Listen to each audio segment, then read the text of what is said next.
Muy bien, pues nada, buenas tardes. Último día del curso DEA, este curso intensivo, que ha sido intensivo, y además, pues yo creo que para hacer un curso más el año que viene, pero todos los días. No, todos los días no. Pero nada, la verdad es que ha estado muy bien. Le damos las gracias a María, primeramente a María y a todos vosotros que habéis venido, el interés que tenéis, porque da mucha alegría ver cómo la asociación va creciendo y va integrando pues muchas de las dificultades que hay pues en la enseñanza, las vamos intentando pues trabajar, hacer lo que podemos desde aquí, ¿no? Por eso pues os damos las gracias que podáis venir. Ya sabéis que esta es la casa del maestro y tenéis siempre las puertas abiertas. Y nada, pues ya sabéis que siempre empezamos con una oración. Hoy se nos ha ocurrido pues leer el Evangelio de ayer, que es el de la vid verdadera, ¿vale? En el nombre del Padre, del Hijo y del Espíritu Santo. Amén. Del Evangelio según San Juan. En aquel tiempo dijo Jesús a sus discípulos: Yo soy la vid verdadera, y mi Padre es el labrador. A todo sarmiento que no da fruto en mí lo arranca, y todo el que da fruto lo poda para que dé más fruto. Vosotros ya estáis limpios por la palabra que os he hablado. Permaneced en mí y yo en vosotros. Como el sarmiento no puede dar fruto por sí si no permanece en la vid, así tampoco vosotros si no permanecéis en mí. Yo soy la vid, vosotros los sarmientos. El que permanece en mí y yo en él, ese da fruto abundante, porque sin mí no podéis hacer nada. Al que no permanece en mí lo tiran fuera, como el sarmiento, y se seca. Luego los recogen y los echan al fuego y arden. Si permanecéis en mí y mis palabras permanecen en vosotros, pedid lo que deseáis y se realizará. Con esto recibe gloria mi Padre, con que deis fruto abundante, así seréis discípulos míos. Palabra del Señor. Pues nada, unidos y permanecer, que es lo que estamos haciendo, ¿no? Permanecer unidos a la vid.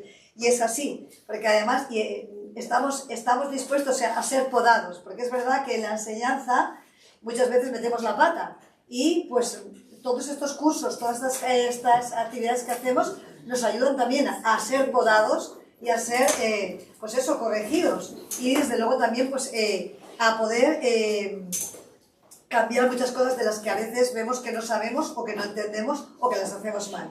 Esto es muy importante. Y nada, permanecer ahí. A mí me llama siempre la atención de este Evangelio: sin mí no podéis hacer nada. Porque claro, los que somos así muy activos pensamos que las cosas las podemos hacer.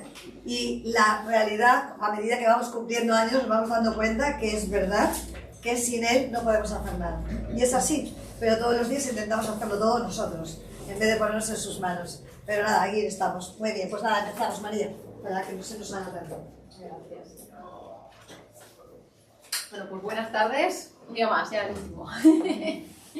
Yo le he dicho a la audiencia que muchas gracias, por supuesto, a la asociación por contar conmigo, a Eduardo, a ella, que me lo han facilitado todo, y a vosotros, que la verdad es que encantada. O sea, la he disfrutado mucho la formación, así que cuando queráis repetimos, sin problemas. Siempre es un gozo pues, poder compartir y sobre todo compartir siempre con gente que estáis día a día con los niños, ¿no? Al final, pues como que decía Laude, o sea, necesitamos acompañarlo, necesitamos amoldarnos, adaptarnos a las necesidades de cada momento, y que estéis aquí además al pie del cañón todos los días, durante 6 días, todas las tardes, o sea, es de agradecer, ¿eh? Y además súper participativos, súper colaboradoras, todas y todos, preguntando, aportando casos, luego venid, me contáis, o sea, que la verdad es que así se disfruta. A mí la docencia se nota, me gusta, o sea, me gusta, se nota, creo, y cuando además pues me dais feedback, ¿no? Y diariamente, la verdad es que se disfruta mucho.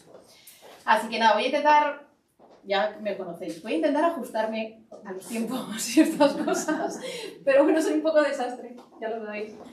Entonces, hoy para acabar, y era para acabar no por casualidad y no hablamos antes, porque creo que es imprescindible tener muy claro lo que es el procesamiento de los nenes con TEA, ¿no? Qué dificultades tienen, cómo procesan, cómo perciben el mundo que nos rodea, cuáles son las estrategias que hemos ido pensando, utilizando, ¿no? Las que funcionan en el día a día con ellos. Luego, bueno, el paréntesis un poco que hicimos de la peculiaridad, ¿no? Del TEA en las nenas también, para llegar un poco a algo que nos preocupa mucho a todos, que son los problemas de conducta en TEA, concretamente en este caso, y algo así como posibles causas, posibles soluciones. Ya os dije el otro día que lo de recetas mágicas no, varita tampoco, no la venden, la busco pero no la encuentro. Entonces, bueno, vamos a intentar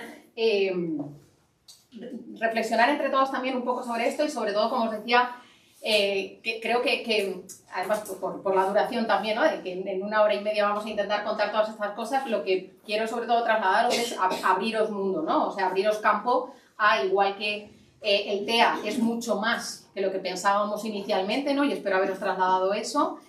Las intervenciones en TEA también son mucho más que lo que pensábamos inicialmente, ¿no? Vamos a utilizar pictos, ya, pero todo tiene un porqué y un cómo y de qué manera, ¿no? Los problemas de conducta en TEA serviría para generalizarlo a todos los trastornos del neurodesarrollo, discapacidad intelectual, en TDAH, sobre todo en los chiquititos, en los trastornos del lenguaje, ¿no? Hay mucho de lo que vamos a contar que también se puede generalizar a otras dificultades que podéis tener en las aulas. Entonces, la primera de las preguntas es ¿qué entendemos por problemas de conducta? ¿Qué entendéis vosotros, vosotras, cuando veníais hoy a... Bueno, María nos va a contar hoy problemas de conducta en TEA. ¿Qué entendéis por problemas de conducta? Ejemplos que consideráis que son, ¿qué os viene a la cabeza? Pues cuando tienen una rabieta, ¿no? Cuando tiran las cosas, una rabieta de tirarse al suelo llorar, o cuando se ponen a romper cosas o a tirar, o... Cuando no cumplen una hora. Sí. Claro, fíjate, ¿no? Habéis dicho rabietas de tirarse al suelo, llorar, gritar, patalear, rabietas de lanzar cosas, rabietas de no obedezco, o no hago caso, o ignoro lo que me estás diciendo y quizás me escapo también, ¿no? Me voy a otro sitio, me escondo debajo de la mesa, ¿no? Y luego yo también pienso que nosotros, o sea, que a lo mejor para nosotros es un problema de conducta por nuestra forma de ser, pero que para ellos, o sea, por ejemplo, mi nene TEA de mi clase ahora ha descubierto el velcro de todo el panel de las rutinas. Y es que disfruta, para mí es un trastorno, ¿sabes? Para mí es otra vez, pero él está ahí entretenido y disfrutando como un enano, no lo está haciendo mal, o sea, ¿me entiendes? Sí. No está desafiando. No está, él está disfrutando, o sea, no está haciéndolo como un problema. Que a mí me trastorna, pero a él... Porque interfiere, ¿no? En el funcionamiento, pero él está en ese momento, sí, quizás en hiperfoco que decíamos, disfrutando del ra. El ruidito visualmente, ra. Y además conducta repetitiva, ra, como mola. Las tengo todas, ¿no?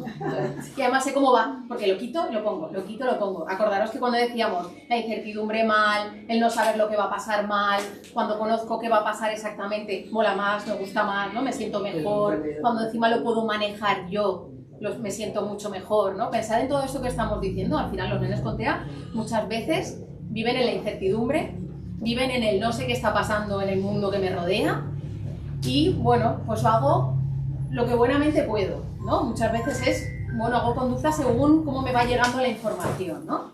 Entonces es verdad que, eso habéis dicho, es verdad que también hay otro tipo, ¿no? de problemas de conducta que iremos un poco... El mío, por ejemplo, grita. Grita. Pero súper grita. Súper grita. Esta mañana hemos tenido una rabieta importante, se ha bloqueado, para que os hagáis un poco la idea, una peque muy peque, tiene 4 añitos, con un diagnóstico de TEA, va con comunicador, como hablábamos el otro día, va con su tablet, está empezando a utilizarlo cada vez mejor, con el lenguaje natural asistido este que os comentaba, de que le hablas tú con la tablet y ella también te habla con la tablet. Y el bloqueo ha sido, primero se le ha juntado que no quería irse, no quería dejar de jugar, no quería irse, ya no le ha parecido bien, aunque se lo hubiesen anticipado, y además se le ha juntado con que se ha manchado la mano de rotulador. Y no se le iba, bajo ningún concepto, no conseguía que se le fuese, ni frotando, ni con gel hidroalcohólico, ni con nada. Y no podía soportarlo. Cada vez que se miraba la mano, ¡ah! Y gritaba.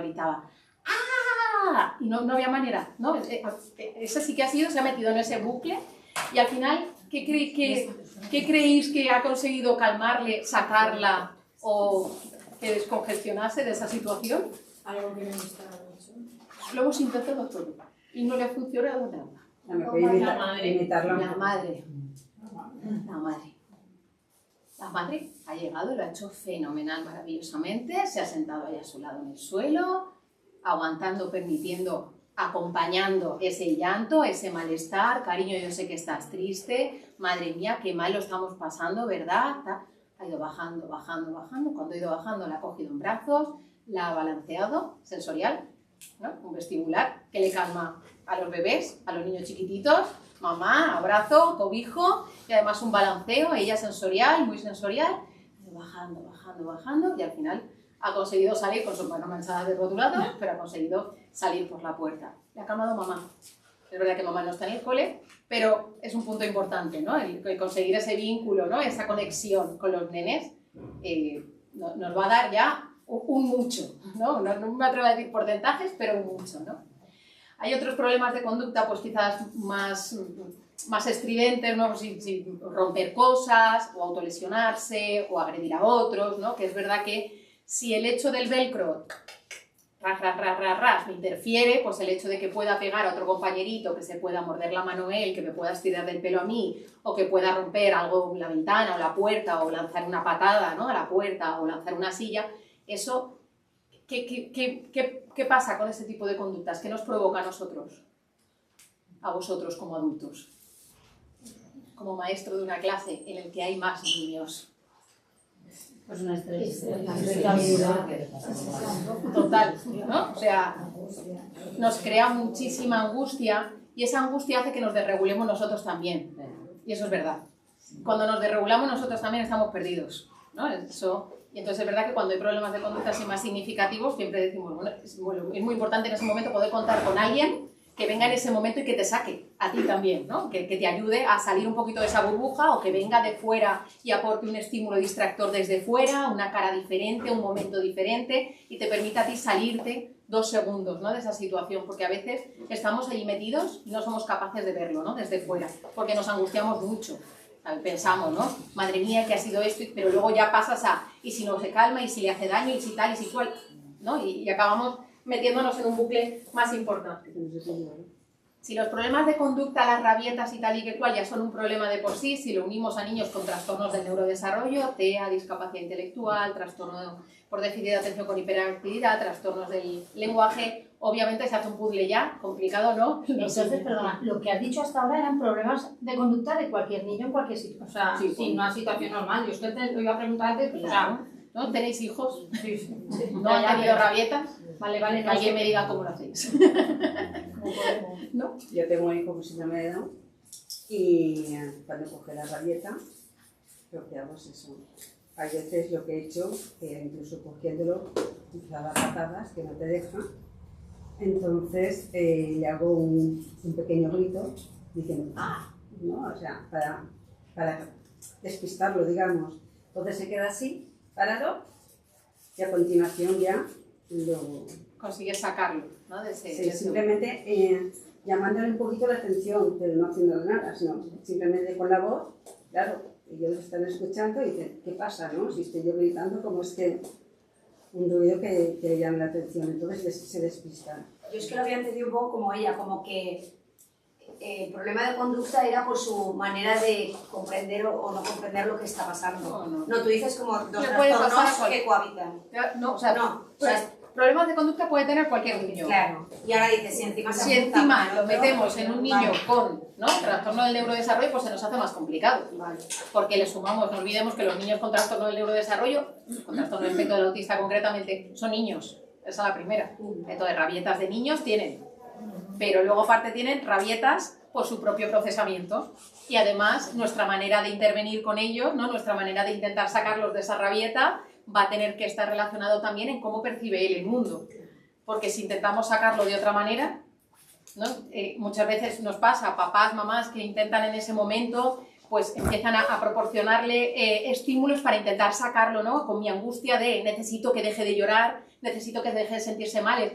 Venga, vamos a comprar no sé qué, venga, que vamos a ir al parque y no sé qué, y no sé qué. Y al final, cada vez se te más grande la bola, ¿no? Y al final los estresamos más, porque fijaros que si decíamos el otro día, ¿os acordáis de lo del embudo? ¿No? Que si les metemos un estímulo y otro y otro y otro y otro, el embudo se tapona y no consigue pasar nada, pues solo falta él con toda su emoción ahí a tope, ¿no? On fire, con su amígdala ahí hiperactivada por todos los lados y encima nosotros aportándole 200 millones de estímulos. Claro, al final se bloquean más todavía, no podemos sacarlos, ¿no? Entonces, por eso hay veces que si nosotros vemos que nos estamos metiendo en ese bucle y necesitamos una persona que nos saque, ¿no? De, María, salte un segundo, ¿no? O ven tú, quédate un segundo, yo salgo. Voy a intentar salir, respirar, verlo desde fuera, ¿no? ¿Qué ha pasado? ¿Qué voy a hacer? 2 segundos, voy a pensar, vale, luego vuelvo, ¿no? Porque si no, muchas veces nos metemos en él, voy a sacarlos, esto como padres nos pasa mucho, ¿no? De, venga, que sí, que no te pongas, venga, que vamos a ir al parque, venga. Y al final le damos más sobreestimulación, ¿no? Pero efectivamente, si lo metemos con trastornos del espectro del autismo, con trastornos del neurodesarrollo en general, es más difícil todavía. Por un lado, porque ocurren con muchísima frecuencia, porque son de considerable preocupación para los cuidadores, para los maestros, para los terapeutas, a los padres, obviamente, ¿no? Creo que no hay cosa que estrese más a los padres, obviamente que el niño no se comunique, pero que el niño no se comunique muchas veces va unido con los problemas de conducta, ¿no? Entonces, tener problemas de conducta es una de las máximas preocupaciones para los papás, por supuestísimo. Porque además los papás no están pensando en el hoy, ahora, en este momento. ¿Qué están pensando? Exacto, ¿no? Entonces, ahí ya, como adultos, nos vamos... ¿Y es posible que un niño con TEA y TDAH que ha tenido problemas de conducta en la infancia luego desaparezca? ¿Pero por completo o como que queda ahí latente y luego puede volver a aparecer? Depende de los motivos por los que tuviese los problemas de conducta. Porque si era porque no tenía sistemas de comunicación, no tenía estrategias comunicativas, porque no comprendía el mundo que le rodeaba, porque a nivel sensorial no tenía estrategia, si le hemos ido trabajando todo eso y se le ha ido dando... Está ya regulado. Totalmente. Y no tiene por qué volver a aparecer. Claro, puede tener sus momentos de estallido, como podríamos tener cualquiera de nosotros, pues con más dificultades para regularte y que en ese momento no te lo gestiones bien, ¿no? Pero puede ser perfectamente. Luego os comento un casito, ¿vale? Que son de considerable preocupación, hemos dicho, y contribuyen significativamente al estrés familiar. Además, hay muchísimos estudios que relacionan directamente el hecho de que tengan problemas de conducta y además de elevada intensidad y frecuencia con estrés familiar. Si ya de por sí el tener un peque con un trastorno del neurodesarrollo, con un TEA, con una discapacidad intelectual, provoca un estrés importante en la familia, una readaptación, ¿no? Una necesidad de que todos nos adaptemos otra vez a esta nueva situación, una vivencia de duelo también, ¿no? De una aceptación de la nueva dinámica familiar, el hecho de que encima el peque tenga problemas de conducta, estoy hablando de problemas de conducta frecuentes, intensos, ¿no? Y que interfieran significativamente en toda la vida diaria de la familia, ya no solo del peque, sino de la familia, obviamente causa muchísimo estrés y muchísimas rupturas también, ¿no? Dentro de la propia familia.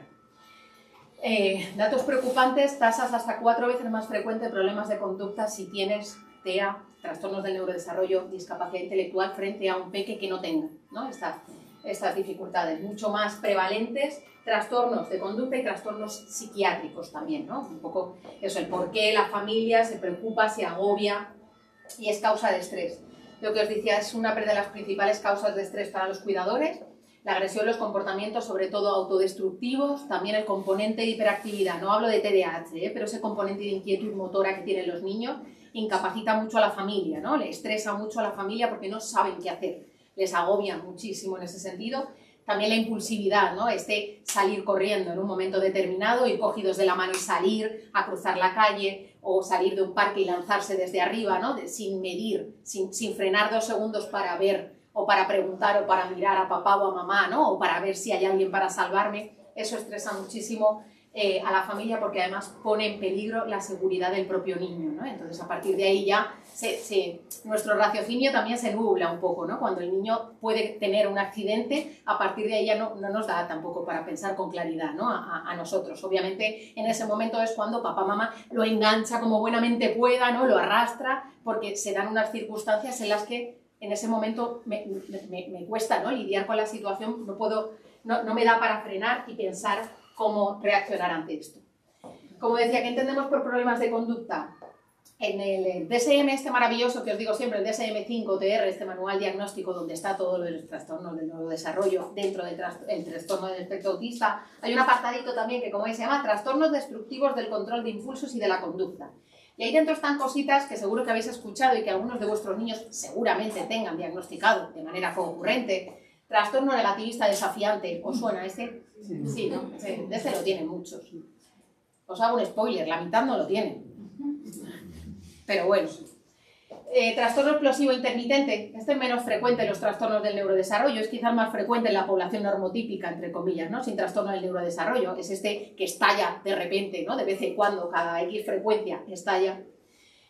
Luego los trastornos de la conducta como tal, que tienen de inicio infantil, adolescente, no especificado, con emociones prosociales limitadas, que no tienen acceso no se ponen en el lugar del otro, todas estas cosas, y luego trastornos de la personalidad antisocial, piromanía, cleptomanía, bueno, ahí hay un montón de ejemplitos.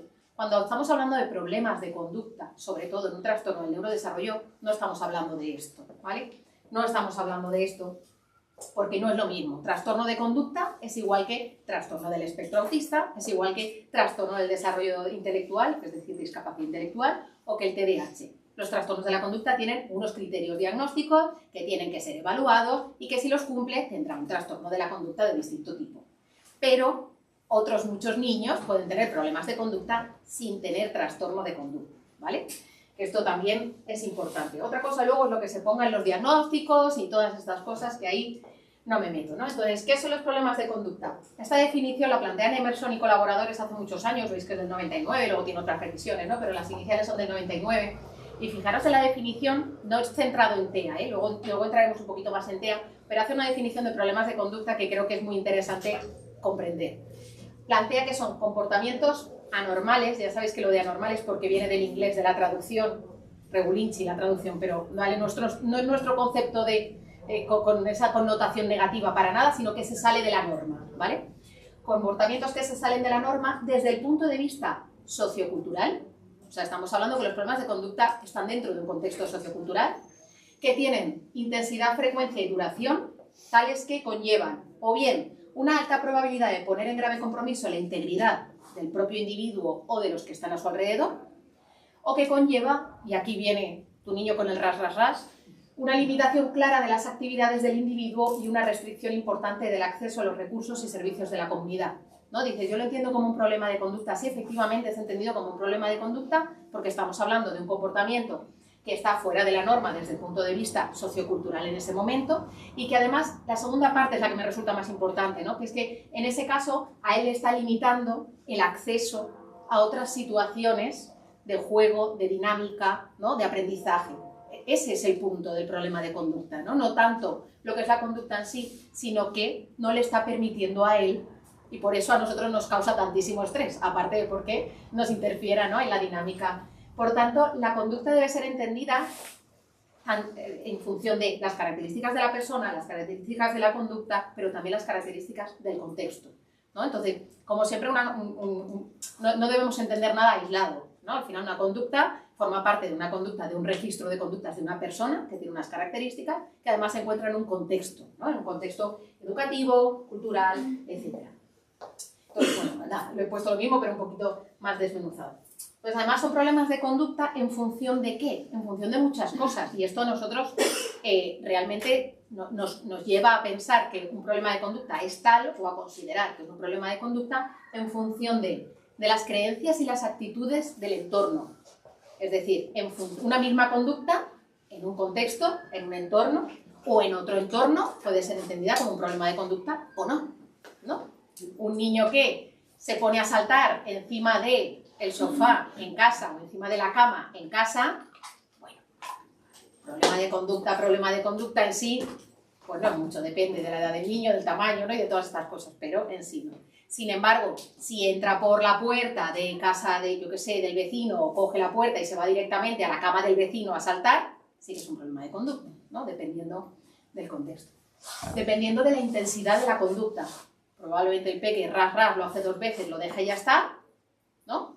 Ya no es un problema de conducta, deja de interferirle a él, no le limita, perfecto. Lugar y momento en el que aparece, la capacidad de manejo del entorno, ¿no? Eso seguro que además lo habéis vivido como padres, como madres y en contexto escolar. Una conducta X, la que sea, un niño que lanza algo al suelo, un niño que grita, en función de cómo reaccionamos el entorno, dependiendo de cómo lo manejemos, se puede convertir en un problema de conducta o puede haber sido un grito y ya está, ¿no? Puede no tener ningún tipo de consecuencia. Normas sociales sobre la conducta apropiada, pues dependiendo, no es lo mismo ponerte a hablar en el patio del colegio, ponerte a gritar en el patio del colegio que ponerte a gritar en la biblioteca, ¿no? En la biblioteca es un problema de conducta, te van a tirar de la biblioteca, en el patio es una conducta totalmente normal. La edad de la persona, no es lo mismo que venga un niño de 3 añitos abrazándote y besándote que venga una persona de 40 abrazándote y besándote sin conocerte de nada, ¿verdad que no es lo mismo? Las consecuencias que tiene sobre otros, obviamente, ¿no? En el momento en el que yo agredo a otra persona o le estoy molestando y no le permito al otro que preste atención, ¿no? O que esté haciendo cualquier cosa, se puede considerar. Y la capacidad de explicación que tiene la persona. Si yo me puedo explicar, puede ser que el resto de mi entorno entienda que no es un problema de conducta, sino que tiene una explicación, tiene una causa. Yo la estoy explicando y todo va bien, ¿no? Sin embargo, si yo no me puedo explicar, y esto es lo que le pasa a muchos niños con TEA, obviamente no tiene sentido mi comportamiento, nadie le encuentra la razón, el manejo del entorno también va a ser peor y por tanto probablemente esto se pueda hacer más grave. Pero una persona Dime. con TEA va a ser capaz de explicar lo que le está pasando en ese momento. Claro, por eso cuanto menos capacidad lingüística y menos capacidad comunicativa tiene la persona con TEA, más frecuente es la aparición, claro, de problemas de conducta. Depende Va a depender del niño. Claro, o sea, cuanto mayor afectación del lenguaje, cuanto mayor necesidad de apoyo, ¿no? Un peque con 3-3 sin desarrollo del lenguaje, es más probable que tenga lo que entendemos todos por problemas de conducta. Claro, que tenga capacidad de lenguaje si en ese momento está teniendo una... Bueno, esta niña es capaz de decir, oye, no, es que como soy de TEA y tengo, no sé... Esta niña que estaba súper enfadada esta mañana decía ¡aquí! ¡aquí! ¡aquí! Y le veíamos el manchurrón y decía ¡lavar, lavar, lavar! ¿No? Nos estaba diciendo en cierta manera que ¿estás triste? Sí, sí. Nos estaba diciendo en cierta manera dentro de todo su mogollón. Es verdad que cuanto más mogollón tienes, cuanto más intensidad, ¿no? En ese momento, menos eres capaz de explicar. A nosotros también nos pasa. Dime. Con el tema, cuando crecemos un poquito más, ya la adolescencia, el tema del aislamiento y el tema de los intereses restringidos, ¿se considera trastorno de conducta? Si le interfiere significativamente Sí, interfiere, ¿no? a la hora de acceder, ¿no? A lo que se le propone o a las opciones de dinámicas, otra cosa es que sea una elección suya, ¿no? Pero si el hecho de que yo tenga mi interés restringido, ¿os acordáis de mi niño de las banderas, que solo hablaba de las banderas? Si eso, él quería estar hablando con otros compañeros, pero solo podía hablar de las banderas, sí que le estaba interfiriendo. Otra cosa es que él no quisiese hablar con otras personas, es una decisión, ¿no? Como cualquier otra. Pero es verdad que muy pocos niños son los que no quieren interactuar con otras personas. Puede ser en un momento determinado o puede ser, ¿no? Pero no en general. Esta es la otra parte que os decía, nos puse Prizant, no sé cómo se pronuncia, pero Prizant tiene un libro maravilloso que se llama Seres Humanos Únicos, que nos lo puse el otro día. Es muy bonito, es muy intenso emocionalmente hablando, ¿no? Plantea que entendemos las conductas desafiantes en el autismo como conductas reguladoras de efectos no deseables. Fijaros, o sea, al final es una conducta con la que estoy intentando yo regular a mí o al resto, me da igual, para que algo que no quiero que pase o que no quiero que siga pasando, deje de pasar. Y esto es lo que muchas veces entendemos cómo se sale con la suya, ¿no? Esto es uno de los grandes mitos, ¿no? que tenemos que intentar romper. Boyulo, hace ya muchos años también, y colaboradores, plantea que los problemas de conducta en TEA, concretamente, como veis, plantea un poco lo mismo, es un intento de reajuste, de regulación, de búsqueda de control del entorno. Son conductas reguladoras de efectos no deseables. La mayoría de ellas son consecuencia de una falta de habilidades para un control apropiado del entorno físico y social. Qué fácil es que un niño con TEA entonces tenga problemas de conducta en algún momento de su vida. Porque si yo no tengo estrategias para controlar el mundo que me rodea a nivel social, a nivel académico o a nivel de lo que sea, obviamente tengo más probabilidad o soy más vulnerable, ¿no? A presentar conductas que no estén adaptadas al contexto social y que además interfieran significativamente en mi dinámica o en la de los demás. Y dependiendo de mi yo, porque eso también, ¿no? Dependiendo de cómo sea, pues pueden ser más agresivas, más autolesivas, más no colaboradoras, ¿no? Más dependiendo del niño. Esto es otro de los puntos importantes porque se habla de problemas de conducta o conducta desafiante, ¿no? Muchas veces se habla de conducta desafiante. Conducta desafiante, igual que os decía lo de anormal, ¿no? O lo de los niveles de apoyos y de gravedad y todo esto, conducta desafiante realmente es una traducción a nuestro idioma que viene de Challenging Behavior, del inglés.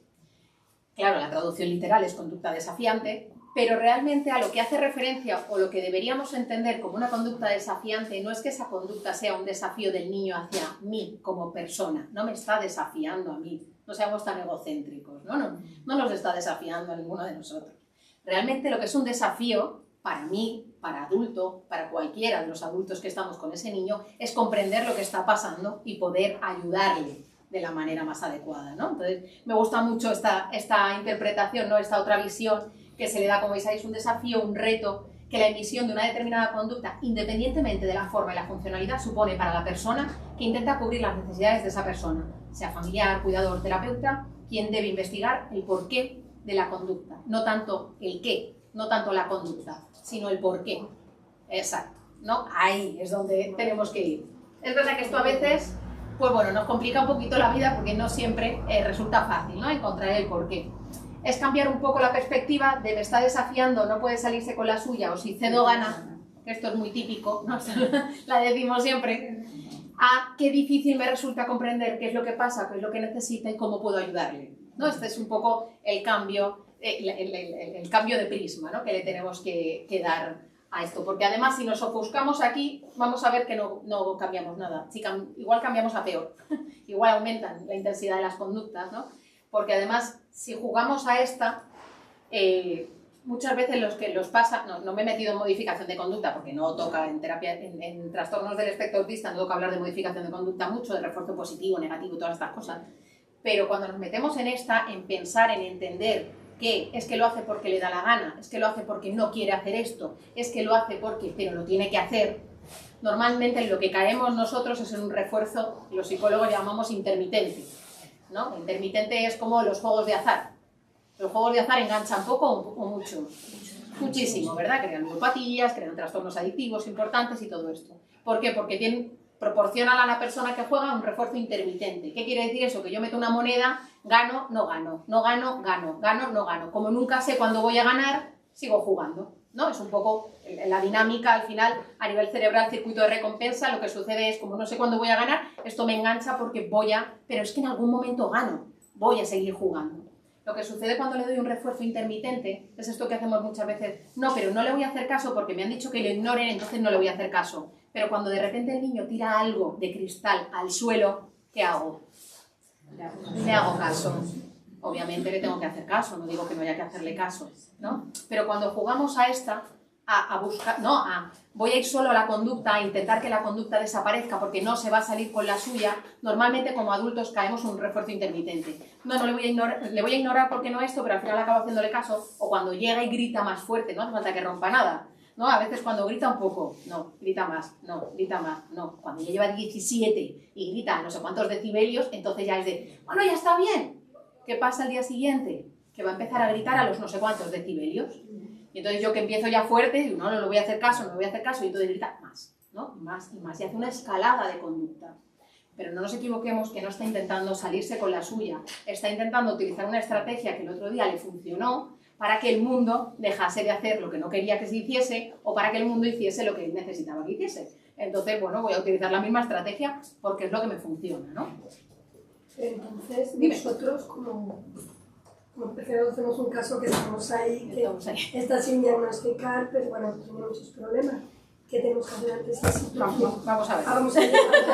Vamos a ir viéndolo, aunque sea así un poco genérico, pero vamos a ir viendo. Entonces, ¿por qué surgen problemas de conducta? En los trastornos del neurodesarrollo en general, en TEA en concreto, muchos de los problemas de conducta sabemos que van a estar directamente relacionados con su manera de procesar el mundo, ¿no? Y decíamos el otro día, son visuales, ¿no? Son pensadores visuales, entonces lo primero es pensar qué le está entrando por los ojos, qué información le ha entrado por los ojos, a pesar de que yo le he dicho verbalmente otra cosa, qué rutina, qué patrón se le ha roto en ese momento, ¿no? Qué dinámica, qué ritual se ha roto en ese momento, qué no le ha anticipado, qué cosa se ha cambiado, ha venido alguien que no tenía que venir, ¿no? O sea, esos son los pensamientos en el momento que pueden suceder.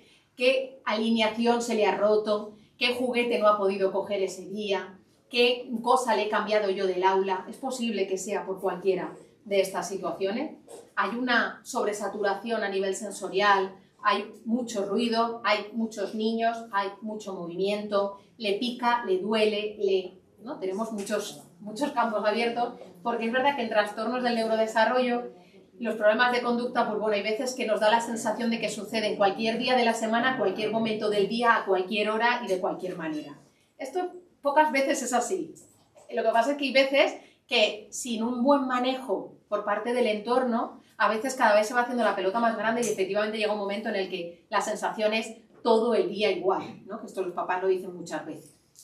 Pero realmente si nos paramos a analizar, pocas veces, ya digo, es así.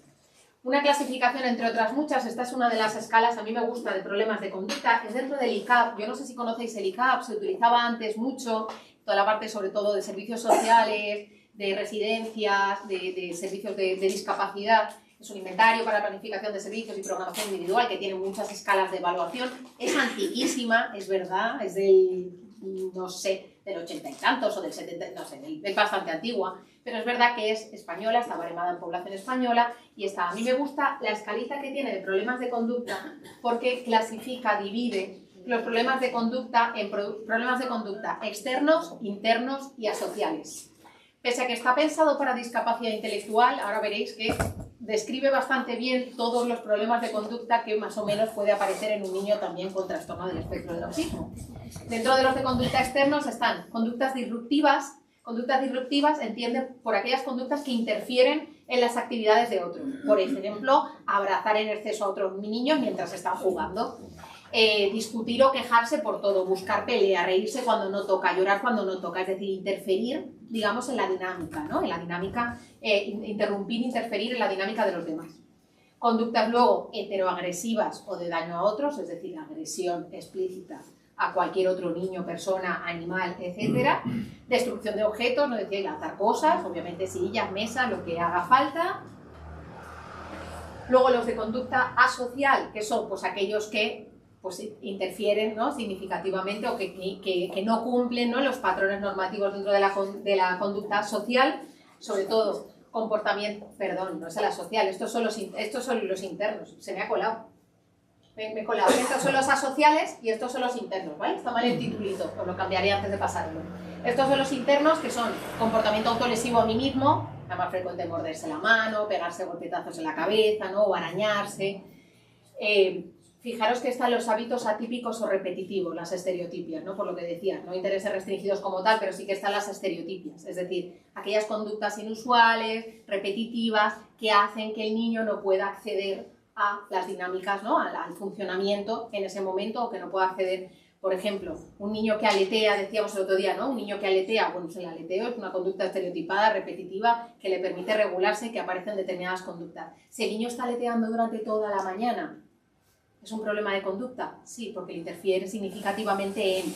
¿Es un problema de conducta sobre el que hay que intervenir en el problema de conducta? No, hay que buscar qué es lo que está pasando, ¿no?, a la base. ¿Por qué necesita estar aleteando todo el día, ¿no?, toda la mañana? ¿Qué es lo que está sucediendo? Puede aletear un momento en el que está súper excitado, aparecen unas pompas, aparece un juego de patio, ¿no?, aparece cualquier cosa, se emociona, se excita, pero luego sale corriendo, ¿no?, sale a jugar. Pero si se tira toda la mañana aleteando, algo a la base está pasando que le desregula demasiado, ¿no? Retraimiento, falta de atención, decíais antes, ¿no? Pues problemas de falta de relación con otros, de no prestar atención, mantenerse alejado de las personas, digo alejado, no un alejamiento intencional decidido, ¿no?, sino que realmente no puedo exponerme a la situación social en la que está porque hay demasiados niños, demasiado grito, se está pidiendo algo que yo no soy capaz de gestionar y entonces ¿qué hago? Me meto debajo de la mesa y me escondo. Pero realmente yo quiero estar ahí, ¿no? Sí que es un problema de conducta, le está interfiriendo al niño en lo que él quiere hacer y en lo que se le está ofreciendo, ¿no?, en el funcionamiento que podría estar teniendo. Como digo, este no es interno, es el asocial. Conductas sociales ofensivas, pues el ofender a otro, el insultar a otros, ¿no?, el decirles algo socialmente inadecuado, esto muchas veces por la falta de filtro, ¿no?, por la incapacidad que tiene en ese momento de imaginarse qué consecuencias va a tener lo que él está diciendo para la otra persona, ¿no? Que un niño le diga a otro qué orejas más feas tienes, pues obviamente le va a interferir significativamente en su funcionamiento porque ese niño no va a querer jugar con él, ¿no? Es una conducta, sí que es un problema de conducta. Obviamente un problema de conducta, repito, no es que tenga una intención mala, no hay ninguna intención mala, es un problema de conducta porque le está interfiriendo, ¿no?, en el funcionamiento. Y conductas no colaboradoras, ¿no?, que decir, no colabora por negarse a obedecer, no hacer sus tareas, no respetar las reglas, actuar de forma desafiante, poner mala cara, negarse a participar en algo, ¿vale?, todo eso. Eso sería asocial. Asocial, sí, me he colado.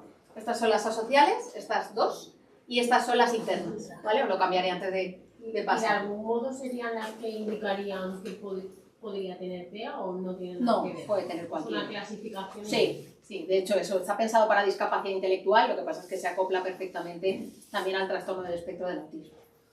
La importancia, como os decía, de registrar y de evaluar bien por esta escala o bien por cualquier otra, ¿no? Hay muchas escalas también de problemas de conducta, o de registrar también, veremos, con registros de conducta, ¿no? Al uso.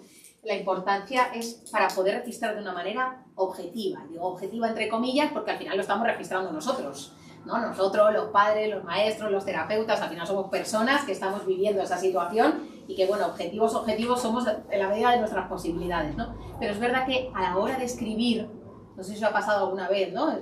No sé si alguien escribe sus pensamientos en algún momento del día y estás rumiando, preocupado por algo, o tienes que tomar una decisión y de repente te pones un pros y contras y de repente ves la luz, ¿no? Y ves cosas como, uy, pues esto no se me había ocurrido. Hasta que no escribimos y no nos ponemos a registrar, no es una manía de los psicólogos, sino que muchas veces hasta que no lo ponemos en papel no lo encontramos, ¿no? No lo analizamos, no lo reflexionamos de esa manera, ¿no? Cuando lo vemos plasmado y además cuando además lo podemos compartir con otras personas, alguien, ¿no? Entre todos, podemos verle un poco de luz. Homogeneizar la recogida de datos, información, multifuente, multicontexto, pueden recoger los papás, puede recoger la PT, puede recoger la orientadora, la profe de gimnasia, de educación física, perdón, la falta de costumbre, la profe de música, ¿no? Puede recoger cualquiera de los maestros del cole. Ayuda a la formación e información del entorno. No es lo mismo que yo le diga a un papá, uy, tu hijo, ¿cómo ha estado hoy? ¿No? El otro día me decía una madre, es que yo en infantil no quería ir a recoger a mi hijo, porque cada vez que iba me ponía mala, porque es que solo me decían, uy, ¿cómo ha estado hoy? Uy, ¿cómo ha estado hoy?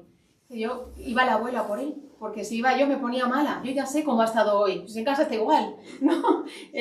Esta parte, ¿no? Entonces no es lo mismo eso que poder proporcionarle información, aunque no lo puedas registrar en el momento, pero si tú ya coges la dinámica un poco de registrar, eres capaz de analizar en ese momento, mira, hoy ha sucedido esto, hoy no estaba la profe y entonces, o no estaba la persona de apoyo, o ha entrado una persona fuera, o teníamos ruido fuera del aula, ¿no? O cualquier cosa, y eso en un momento del patio ha sucedido que, ¿no? Ya le estamos dando un antes y un después, ¿no? Una posible explicación, que a lo mejor no es esa, pero sí que es una posible relación, ¿no? Para las familias eso les baja muchísimo el nivel de estrés, ¿no? No es un madre mía cómo ha estado tu hijo hoy, porque cómo ha estado tu hijo hoy, mañana, pasado y al otro, y entonces ya me voy a... y cuando tenga 10, y cuando tenga 12, y cuando tenga 14, ¿qué hacemos? Y que te trasladan el problema a ti. O sea, no sé cómo decirte, dices, bueno, yo me puedo regular a mi hijo en mi casa, pero es que tu responsabilidad es regular a mi hijo en tu aula, porque ahí no puedo entrar yo. Por lo menos no me lo traslades así. Claro, entonces, es verdad que a lo mejor en niños con desarrollo normotípico, sin ningún trastorno del neurodesarrollo, esto pasa como de manera más puntual, ¿no? Y a lo mejor pues depende de la relación que tengas con la familia, pues también puede ser de una forma o de otra, pero en los peques con trastorno del neurodesarrollo, si no le damos más información en cómo ha estado tu hijo hoy, pues muchas veces, ¿no?, sobrecarga más, ¿no?, a las familias. Pero un niño sí también puede tener trastorno de la conducta sin tener problemas del neuro. Sí, claro, sí, aunque sí, sea muy pequeño. Sí, claro. Pero normalmente, aunque sea muy pequeño, también tiene su porqué. Sí. ¿No? Entonces, trastorno de conducta, no problemas de conducta. Que los Claro. trastornos de conducta ya los diagnosticará quien lo tenga que diagnosticar, el psiquiatra, el clínico, el lo que sea, cuando tenga la edad que considere. Pero trastornos negacionistas desafiantes, como hay a los 3, 4, 5 años diagnosticados así, bueno, habría que ver. Problemas de conducta. Problemas. Aunque no tengas trastorno de neurodesarrollo. Claro que sí, por supuesto. Claro, Sí, y nosotros recopilamos datos, Exacto. esto que tú comentas, y luego trasladamos. que eso es lo que nos pasa a nosotros. Voy. Porque luego con esos datos nos quedamos igual Bueno, de lo que nos pasa. luego hay que buscar cómo lo hacemos, ¿vale? Entonces, facilita la valoración de la evolución, la observación de la mejoría, porque si yo no he analizado los datos al principio, luego no me permite saber si va mejor o va peor el niño, porque es que no tengo una línea base, ¿no? Entonces, eso también es importante. Si yo registro, luego puedo.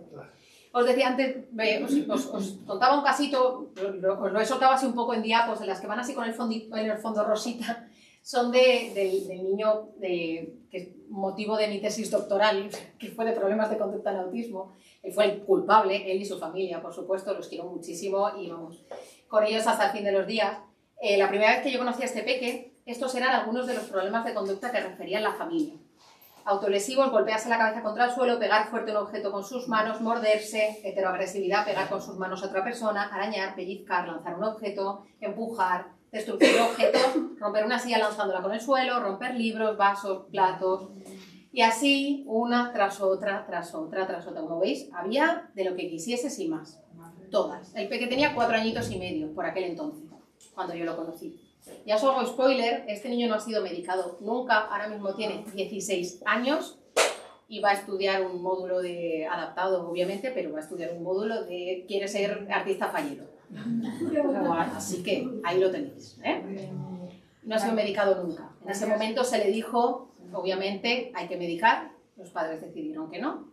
Teníamos todas nuestras duditas, pero la evolución, por lo que decías antes, ¿no? Pues fue maravillosa, con muy buen trabajo por todos los lados, de una familia súper colaboradora y bueno, de estas que te gusta, que adoras tener, ¿no? En tu vida. Esto eran, con la valoración del ICAP que os decía antes, sale un índice interno, asocial, externo y un general, y como veis ahí, todos sus índices entre grave y muy grave, ¿no? Se movían todos los problemas de conducta de mi niño.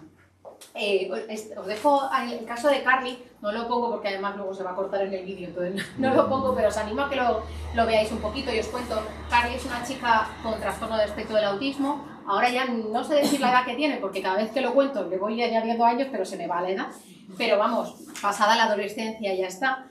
Y esta chica en su día vive en Estados Unidos y en su día pues la dieron un poco como por perdida. Tenía muchísimos problemas de conducta, muchísimas conductas estereotipadas, autolesivas, se golpeaba la cabeza, saltaba, se lanzaba del sofá al suelo. Tenía conductas cuando defecaba, restregaba las heces no por las paredes, se orinaba fuera del váter, lanzaba cosas, agredía a las personas de su entorno, tenía todos los problemas de conducta, le habían dado como imposible. Sabéis que en Estados Unidos es muy frecuente lo de que haya como una persona terapéutica de referencia, ¿no? Y luego tienen como muchos profesionales alrededor y son muy pro también de tener como mucha intervención, ¿no? Como 20, 25, 30 horas de intervención a la semana de distintos profesionales, todo normalmente pagado por la familia. Y en su caso, lo que cuentan los papás, ya digo, si ponéis Carly's Voice o el caso de Carly en internet, os lleva a los vídeos donde cuentan un poco y sale el papá es conmovedor escucharlo, la verdad, porque los profesionales incluso le decían que por qué no la institucionalizaban, ¿no? Que no podía la familia sobrevivir, ¿no? Con esas situaciones y parece ser que entre los 13 y los 14 años a alguien se le ocurrió ponerle un ordenador delante.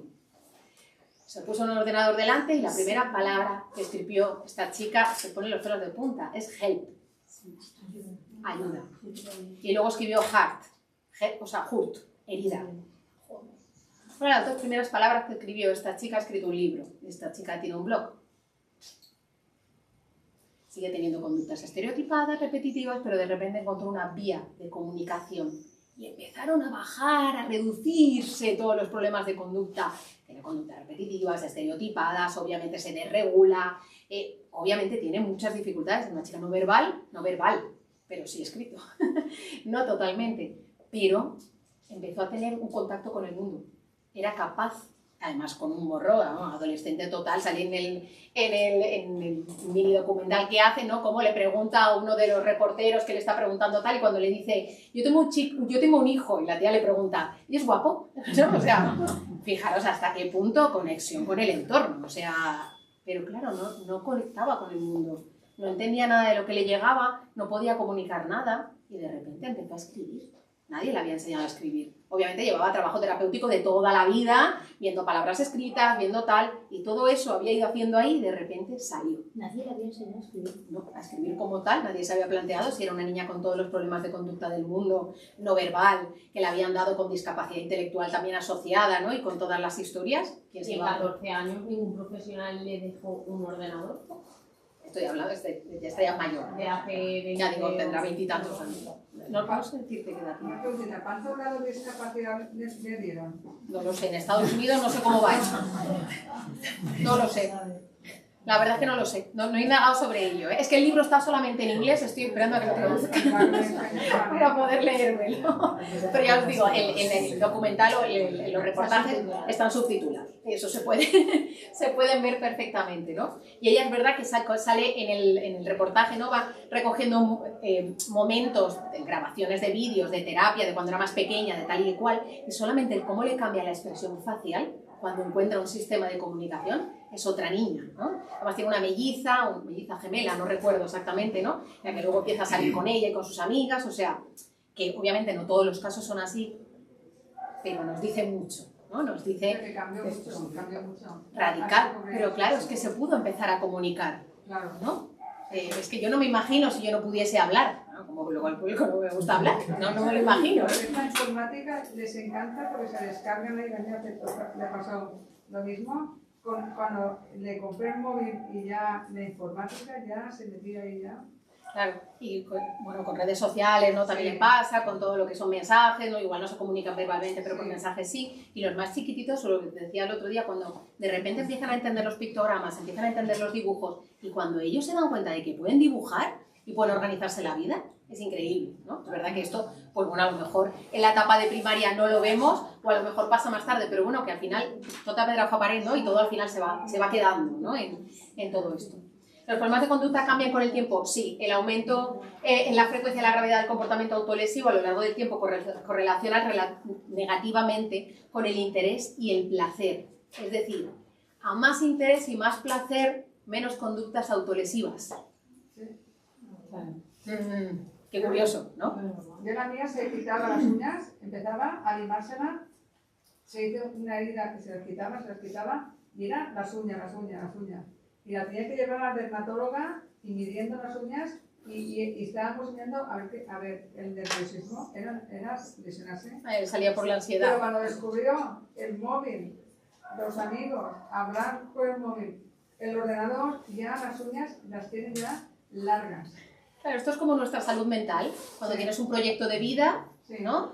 Cuando tienes un motivo, cuando tienes un porqué, tu salud mental está mejor. Sí. Pues al final los problemas de conducta. Sí, ya no se lesionan, ya no se lesionan. Claro, si yo le encuentro un porqué, un bajo nivel de desarrollo emocional está entendido también como un factor de riesgo para la aparición de irritabilidad y de conductas autolesivas. O sea, cuantas más dificultades tengo yo en mi desarrollo emocional, en mi autogestión, en mi capacidad para expresar mis emociones, más difícil va a ser. Por eso uno de los objetivos muy importantes que se trabaja con los niños con TEA es que sepan reconocer las emociones, como veíamos el otro día, y que sepan luego expresar ellos en esas emociones y que busquen estrategias para poder compensar, ¿no? O poder regular esas emociones. Cuando me enfado, ¿qué puedo hacer? Puedo hacer esto y esto. Y muchos niños lo llevan en un llaverito con pictogramas, o lo llevan en tiras, o lo llevan en un panel. ¿Qué puedo hacer? Voy en ese momento, ya he seleccionado antes, en el momento en el que no estaba enfadado, ya he seleccionado las cosas que a mí me calman o me ayudan a regularme. En el momento en el que estoy enfadado es más fácil que vaya, ¿no? A esas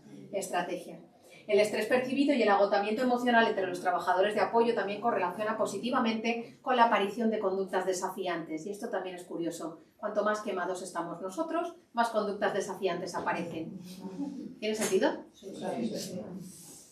Esa asociación podría ser mediada por las emociones negativas del trabajador de apoyo o por miedo a ser atacado o por miedo, es verdad que esto en infancia pasa menos, pero cuando damos formaciones también de problemas de conducta en personal que trabaja en residencias y con adultos, es verdad que esto, ¿no? Las conductas agresivas o las conductas autolesivas de un adulto con TEA, un adulto con discapacidad intelectual, obviamente pues causan mucho más temor en las personas que están a su alrededor, ¿no? Porque la fuerza obviamente no es la misma. También es verdad que los niños pequeños, cuando en ese momento de estallido es fuerza bruta y bueno, no hay que confiar en que pesa 20 kilos y que no va a pasar nada, ¿no? Obviamente nos agobiamos, pero bueno, de otra manera, ¿no?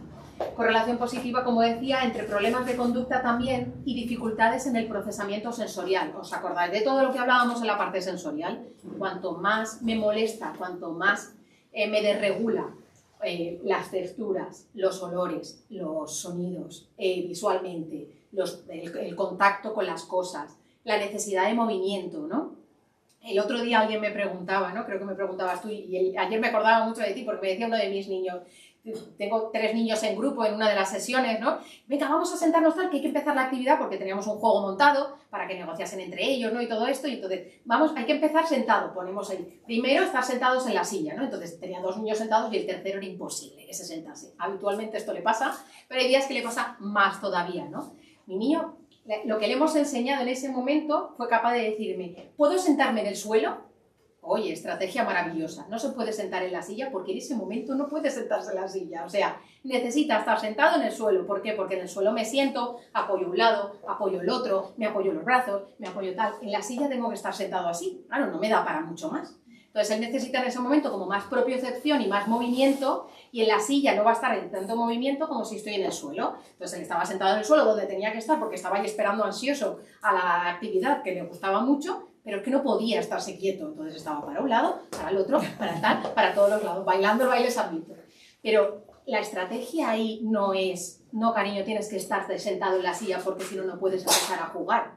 Si has sido capaz de verbalizarme, María, yo quiero estar sentado aquí, ¿puedo estar sentado aquí? ¡Guau!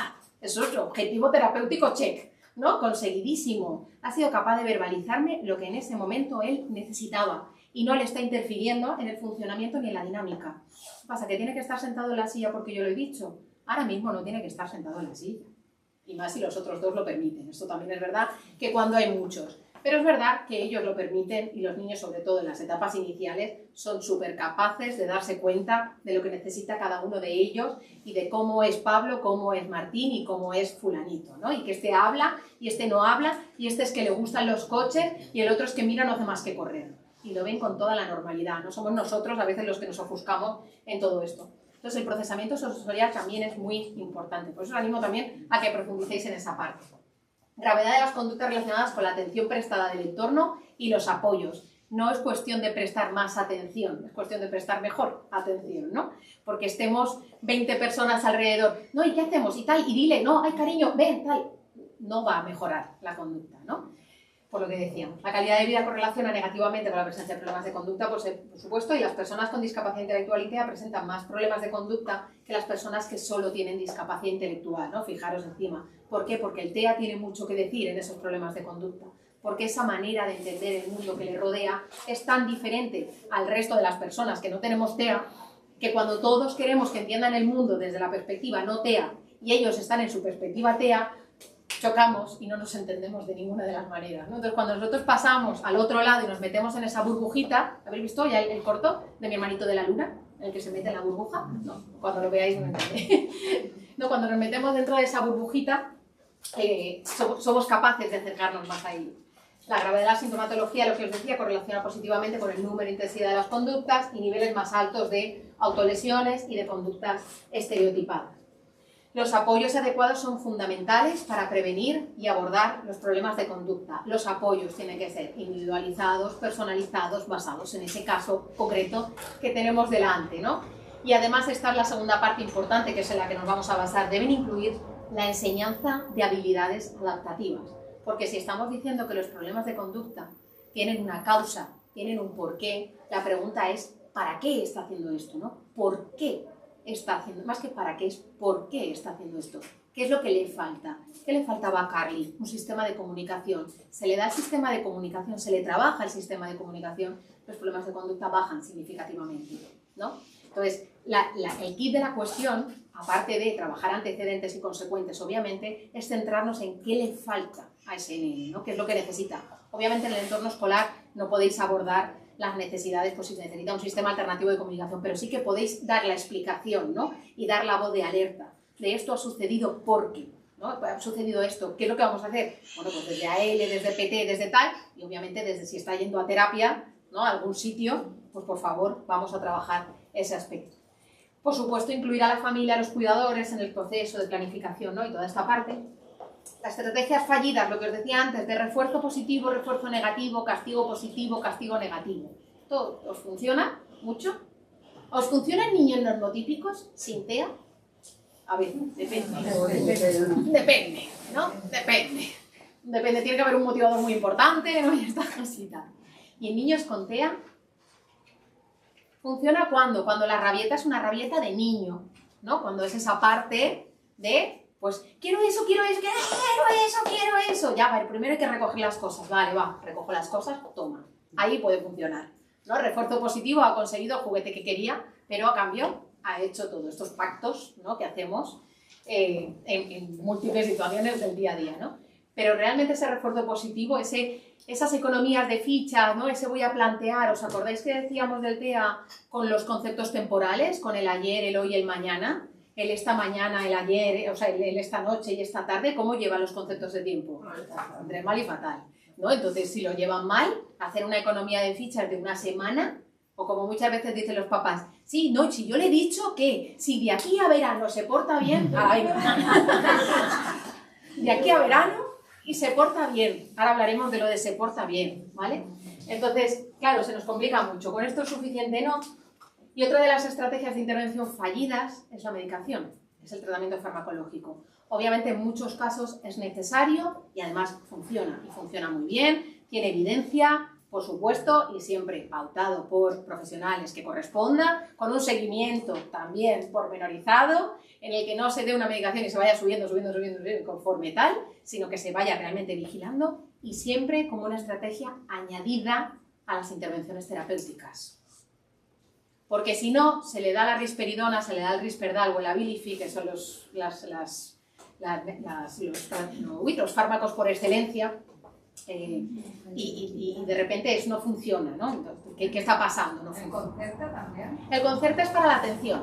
Concerta, Medikinet, Sí que le funcionaba muy bien. el Equasim, claro, pero porque esos son para la parte del TDAH. Sí, eso era para TDAH. Claro, esos son para parte del TDAH. ¿Qué pasa? Que cuando hay un TDAH real, ¿no? Un TDAH de que hay un déficit de atención porque realmente el funcionamiento neurobiológico es diferente y es un cerebro de TDAH, cuando das fármaco para que ese funcionamiento, esos neurotransmisores conecten mejor y se hablen mejor, pues funciona.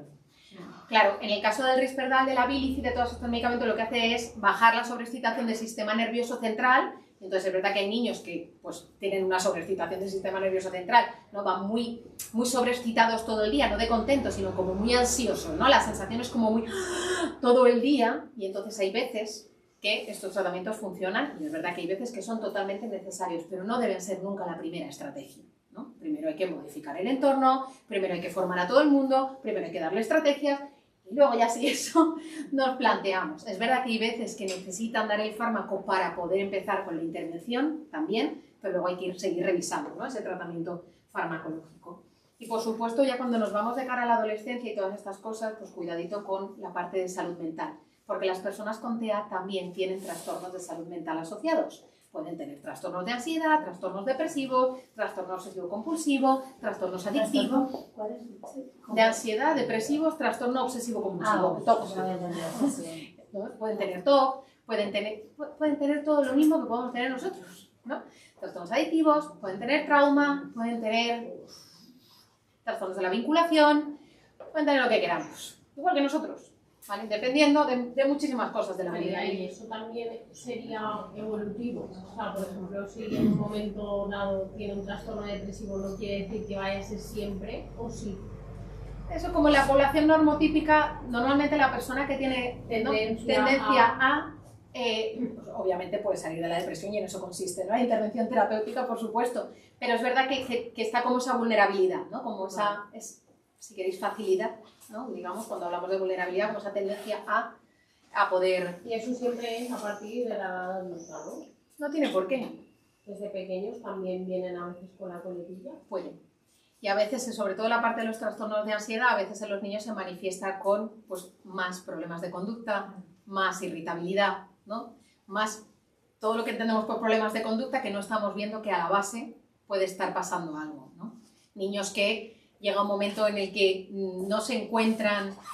Mira, otro de los casos por excelencia, teníamos un niño con un trastorno del espectro del autismo, bueno, en su día trastorno generalizado del desarrollo no especificado, según el manual antiguo, ¿no? Según el diagnóstico antiguo, y lo llevábamos en infantil, 3, 4, 5 añitos, el niño con 3 años tenía todos los apoyos en el cole, el niño con 4 años empezó a evolucionar muy bien, una intervención terapéutica, la familia maravillosa, todo súper bien.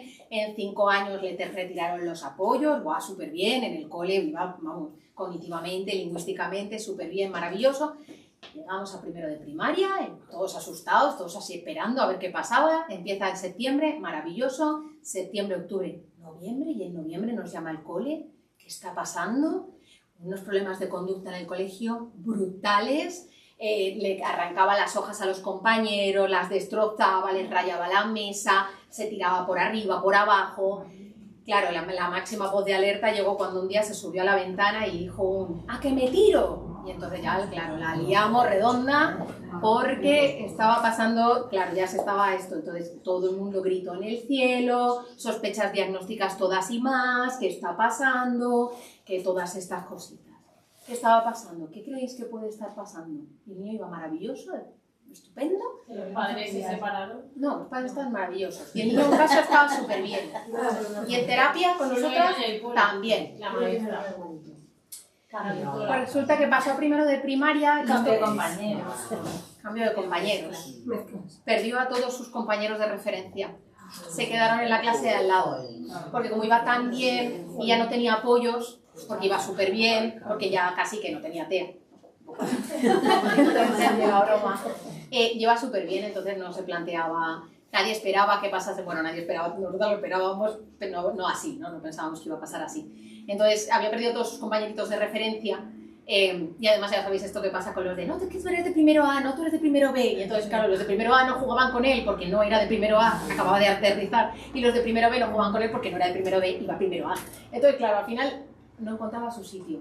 Y se le juntó con que tenía a su hermano pequeño, que hasta el momento se llevaban 1 año y medio, coincidían antes en el patio de infantil, y ahora ya no. Con lo cual se pasaba el patio pegado a la verja buscando a su hermano. Ay, pobre. ¿A que lo habéis visto claro? Pues no os podéis imaginar la que se montó. Pero él lingüísticamente no lo expresaría así.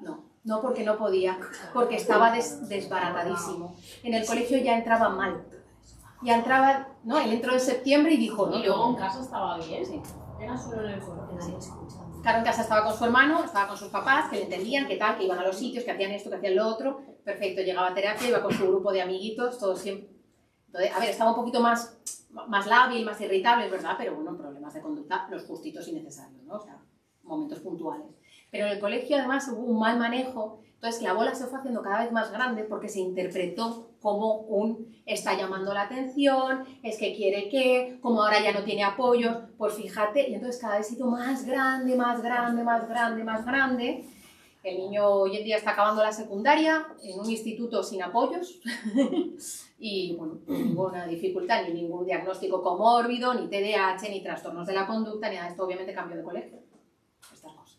Bueno, porque no hubo buen manejo, se hizo muy grande la bola, se dio otra oportunidad otro año siguiente y luego pues bueno, no se gestionó bien la situación, ¿no? Y al verdad que al final, por mucho que el colegio luego intentase ya modificar, es verdad que tenía como tan ritualizado que el colegio ya era mal, todo mal, que el niño ya entraba por la puerta y ya todo era mal, ¿no? Además ya lo veían venir y ya era todos esperando a ver por dónde iba, ¿no? Cuál es la que liaba, ¿no? Eso nos pasa mucho como padres también, ¿no? Que alguien deja ya lo estás dejando ahí, ¿no? Pero que lo iba a recoger ahora, ¿no? Ya le estás echando la bronca antes de hora, ¿no? Entonces, en este caso, bueno, no llega a ser un trastorno de salud mental, no lo decía por esto, pero realmente el sentimiento era de soledad. O sea, el sentimiento era en vez de una apatía, en vez de meterse hacia adentro, no encontraba su sitio y ¿qué hacía? Para afuera. Voy con todo. A ver en qué momento encuentro un hueco, ¿no? En qué momento alguien me encuentra en todo esto, ¿no? Entonces es mediadora.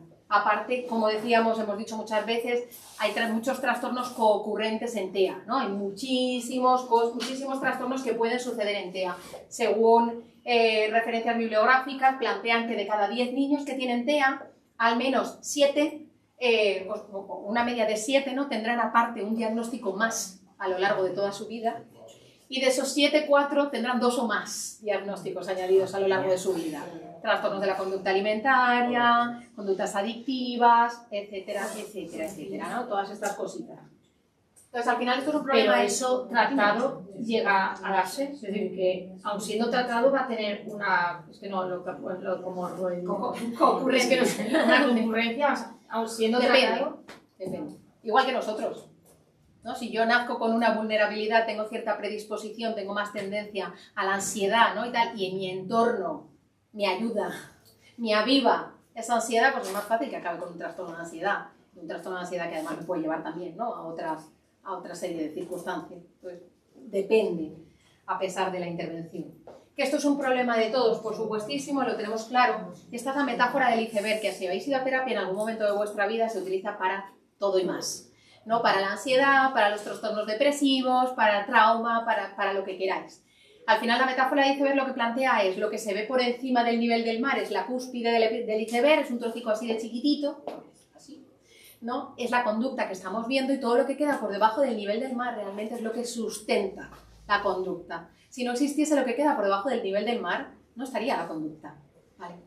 Entonces, la falta de rutinas, actividades aburridas, situaciones de bullying, un cuidador estresado, cansancio, dolor de estómago o de cualquier otra cosa, estrés, falta de afecto, trastornos de sueño, dificultades de comunicación, sensoriales, problemas de alimentación, gastrointestinales, etcétera, etcétera, epilepsias, ¿no? Se nos acumulan debajo del nivel del mar. Para actividades aburridas, ¿qué significa? Es lo que decíamos antes, que si no tengo actividades placenteras y con interés en mi vida, exacto, pues más fácil, ¿no?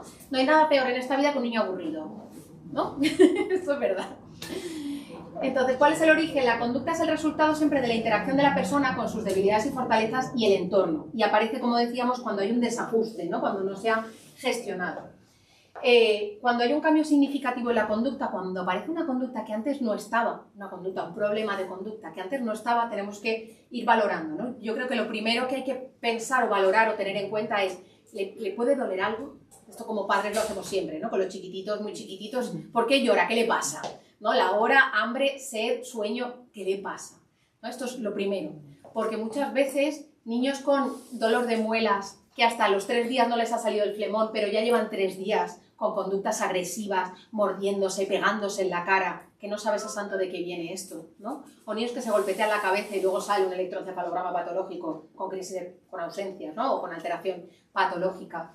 Lo primero que hay que valorar, ¿le puede estar doliendo algo? ¿Le puede estar picando algo? Ahora los niños con las atópicas, ¿no? Con las pieles atópicas, con las alergias, migrañas, entea, no me he metido, pero hay un montón de cositas, ¿no?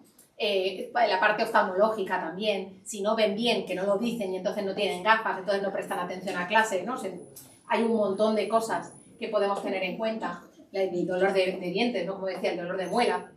Descartar si hay un fenotipo conocido, es decir, si además es un síndrome que sabemos que tiene relacionado, pues epilepsia, ¿no? O cualquier cosa, que hay veces que el TEA va asociado a un síndrome. Si está tomando algún tipo de medicación, ha empezado a tomar medicación recientemente, le han cambiado la dosis, nos ha dicho algo la familia, esto también, ¿no? Que hay veces que la familia igual no lo dice hasta pasados unos días, precisamente para ver si desde el entorno escolar se nota el efecto o no se nota, ¿no? Que a veces es verdad que es una pauta que se le da, no es que nos lo escondan, es que hay veces que prefieren, ¿no? Voy a no decirlo para ver si realmente en el cole está mejor. ¿Ha ocurrido algún acontecimiento en su entorno? Que esto es lo primero que se nos ocurre. El día que el niño tiene el día torcido y ha tenido un día de esto redondo, cuando sale y se lo das a los papás, ¿ha pasado algo en casa? Y lo hacemos todos, todos. Y es una opción, ¿no? Habéis dicho antes, los padres se han separado. Es una opción más, pero que pocas veces es por eso. O sea, que pocas veces, de verdad, ¿eh? Es verdad que cuando sucede ya lo grande. Una separación, una mudanza, un cambio de casa, un fallecimiento de alguien, obviamente va a tener repercusiones en la conducta del niño, dependiendo del peque de una manera o de otra. Pero la parte de realizar una evaluación funcional es la que más información nos va a dar. Dentro de la patología médica, os decía, epilepsia, patología digestiva, un tema gastrointestinal, si tiene estreñimiento o no tiene estreñimiento, si ha ido al váter, no ha ido al váter, no todas estas cosas, migrañas, patología hormonal en las chicas, cuando llega ya un momento de menstruación, ¿no? Y el desarrollo hormonal, todo esto, alteraciones auditivas, otitis, madre mía, cómo duelen las otitis, pues imaginaos en un peque con TEA que no sabe lo que le está doliendo. ¿Os acordáis cuando hablábamos de procesamiento sensorial, que teníamos muchas entradas sensoriales, no solo los 5 canales que nos cuentan en el COI, que nos contáis en el COI, ¿no? Tenemos luego el interoceptivo, el propioceptivo y el vestibular. El interoceptivo es el que nos decía si me duele la barriga, si tengo hambre, si tengo pipí, si tengo caca, si tengo sueño, si me duele lo que tengo dentro, ¿no? Me informa de cómo estoy yo por dentro. Si yo no me acabo de encontrar dentro, a mí me duele algo, yo me encuentro fatal, pero no sé qué es. Entonces no te digo que me duele el oído, no porque no sepa ni siquiera decirte que me duele el oído, es que igual no sé que me duele, ¿no? Yo sé que me noto algo así raro. La primera vez que nos duele el oído tampoco tenemos muy claro lo que nos duele, ¿no? Porque a veces el dolor de oído duele desde aquí y hasta aquí. Entonces dices, me duele aquí, pero no sé qué es. No me tomo el ibuprofeno y no se me pasa, y es que tienes una otitis de caballo, ¿no? Entonces, patología odontológica, problemas de sueño, los niños que duermen significativamente mal, o trastornos psiquiátricos comórbidos ya más de cara a la adolescencia. Entonces, pensando en os pido que penséis en una situación, como decíais, tenéis caso, ¿no? Una situación de un problema de conducta de uno de vuestros peques, de clase, de cualquier sitio, en el que no entendáis por qué sucede esto, ¿no? Y la tengáis ahí un poco en la cabeza, no vamos a hacer cada caso, porque si no esto no se acaba nunca, pero vamos a tenerla ahí de qué conducta yo no entiendo porque la hace, o no quiero que haga eso, o eso me interfiere, ¿no? O eso repercute. Por lo tanto, es un problema de conducta, ¿no? Como hablábamos antes, para poder pensar debajo del nivel del mar. Os cuento un ejemplo del niño que os contaba antes de mi motivo de la tesis doctoral, que es mi niño estrella de problemas de conducta. Nunca he visto un niño con tal cantidad de problemas de conducta en toda mi vida, en un niño tan chiquitito, ¿no? Con 4 años y medio. Mi niño tenía un procesamiento centrado en detalles, es decir, veía lo que no veía nadie, o sea, estaba así, y entonces veías que ahí hay una mota que tiene forma circular o estrellada. Tú no la habías visto, pero él sí, ¿no? Claro, eso le complica mucho la vida, porque entra a un sitio y ve clink, clum, clink, clan, clink, y ya está. Y lo demás no lo ha visto, ¿no? Un procesamiento concreto, las cosas son lo que son, no son otra cosa. Es decir, esa mota que tiene forma estrellada es la estrella de mi habitación que tengo colgada encima y que la estrella de mi habitación es de color amarillo y esta, ostras, es marrón. Ya la hemos liado. Concreto, ¿no? O sea, no me cuadra con lo que yo tengo en mi cabeza. Pero yo lo he visto, lo tengo ahí. Intereses restringidos obsesivos tenía muchos, en concreto los animales y en concreto, en este caso, los elefantes. Iba por temporada, luego le dio por los patitos de goma y acumulaba patitos de goma. Por esa temporada tenía los elefantes. Cada vez que pasaba por un bazar le compraban un elefante nuevo. Tenía 200 millones de elefantes de distintos tipos. Adhesión a rutinas, rígido, ritualista, como él solo podía reproducir día tras día las mismas cosas. Si un día hacía una cosa, al día siguiente lo iba a hacer exactamente igual. Claro, lo de romperle las rutinas lo llevaba mal y entonces era imposible no romperle las rutinas, porque todos los días no podían ser igual, era imposible, ¿no? Y además, si yo salía un día y le decía, hola, cariño, ¿cómo estás? Al día siguiente, si yo no le decía, hola, cariño, ¿cómo estás? Él me decía, hola, cariño, ¿cómo estás? ¿No? Porque necesitaba que se lo dijese de esa manera. No tenía desarrollo del lenguaje, pero sí que tenía muchas ecolalias, entonces ahí. Y tendencia a la ritualización, lo ritualizaba todo. Un día llega al cole, en infantil, en un aulacil, en su día, entonces haciendo una tarea de grafomotricidad, tenía una lámina con un dibujo de un elefante y tenía que copiar, repasar, no recuerdo, ¿no? La palabra elefante o escribir la palabra elefante o algo así. Entonces cuando le ponen la ficha, mi niño se levanta y sale corriendo por el aula. ¿Qué hace la profe? No, ven aquí, ven, mira, ¿qué vamos a hacer? ¿No? Y me lo llevo otra vez. Mi niño se va, se estira, aquello empieza con un forcejeo, la profe le anticipa visualmente, ¿no? Mira, que vamos a hacer esto, luego esto, la anticipación, toda la historia. Y mi niño tiraba, aquello acabó con sillas por el suelo, lámina destrozada por ahí, él tirado por el suelo llorando, gritando, enfadado, déjame, socorro. Porque claro, como no tenía lenguaje oral, pero sí que tenía ecolalias, pues coge las palabras que puede, ¿no? Socorro, es déjame llegar hasta donde sea. ¿Qué le había pasado a mi chico? En cuanto la profesora se bloqueó ya del todo, soltó, ¿no? Y dijo, bueno, algo estamos haciendo mal, porque no puede ser que cada vez vayamos a peor. Soltó y entonces observó. Entonces mi niño se fue hasta la estantería, cogió el bote de pinturas, se sentó, cogió la lámina, limpiándose las lágrimas, extendió toda la lámina, pintó su elefante azul con las rayas naranjas y se puso a escribir. El último elefante que le habían comprado sus papás era azul con las rayas naranjas y el elefante que había en la lámina obviamente era blanco, no estaba pintado, no le habían pedido que pintase y le hubiesen dejado pintarlo al final de la actividad, seguro, como siempre, pero él necesitaba que ese elefante fuese el mismo elefante que le habían comprado sus papás, el último. Porque es una obsesión, es un interés restringido, es una ritualización, una rutina. ¿Vale? En ese momento, dejar observar, aquí funcionó, obviamente no había ningún problema de conducta agresivo ni autolesivo hacia nadie, obviamente, pero el observar, de repente salió todo, ¿no? Qué fácil hubiese sido si él hubiese tenido un sistema de comunicación. Esto le pasaba día sí día también, por todo y por cualquier cosa, porque no tenía manera de comunicarse. Cuando él como Carly empezó a tener manera de comunicarse, esto fue bajando y como os decía, ahora obviamente todo esto había desaparecido. Estas eran algunas de las conductas que referían los papás, da un grito muy fuerte, lanza el objeto que tiene, escupe, golpea al adulto que le acompaña, bueno, etcétera, etcétera. Las tenía todas y más. Lo primero que teníamos que hacer era establecer un orden. Cuando tenemos muchos problemas de conducta en un mismo niño, no podemos abordarlos todos a la vez. Tenemos que ir centrándonos de uno en uno, ¿vale? Porque él se ha portado mal, engloba muchas conductas. Entonces, vale la pena coger una. La más frecuente... Exacto. La más frecuente o que más interfiera o la que conlleve un mayor peligro, ¿no?, de la integridad física del niño o de las personas del entorno, ¿no? Normalmente son un poco las bases. Otro aspecto también importante es si creemos que empeorará la conducta si no intervengo sobre ella, porque a veces una conducta muy chiquitita, si no intervengo sobre ella rápidamente, igual se hace muy grande, como la de mi pobre niño, ¿no?, acabó subido al pollete de la ventana diciendo que se iba a tirar. No se iba a tirar. Si hubiese tirado, se hubiese caído, pero no se iba a tirar. Pero es que no sabía ya qué más hacer, ¿no?, para poder explicar lo mal que se sentía por dentro, ¿no? Entonces, lo primero hay que seleccionar y entonces empezar la escalera. Definir las conductas de forma operativa. Es lo de ¿se ha portado bien o se ha portado mal? No vale, ¿no? Entonces, es ¿qué conducta? ¿Cuál? Se pega golpetazos en la cabeza, grita y se tira al suelo y golpetea contra el suelo.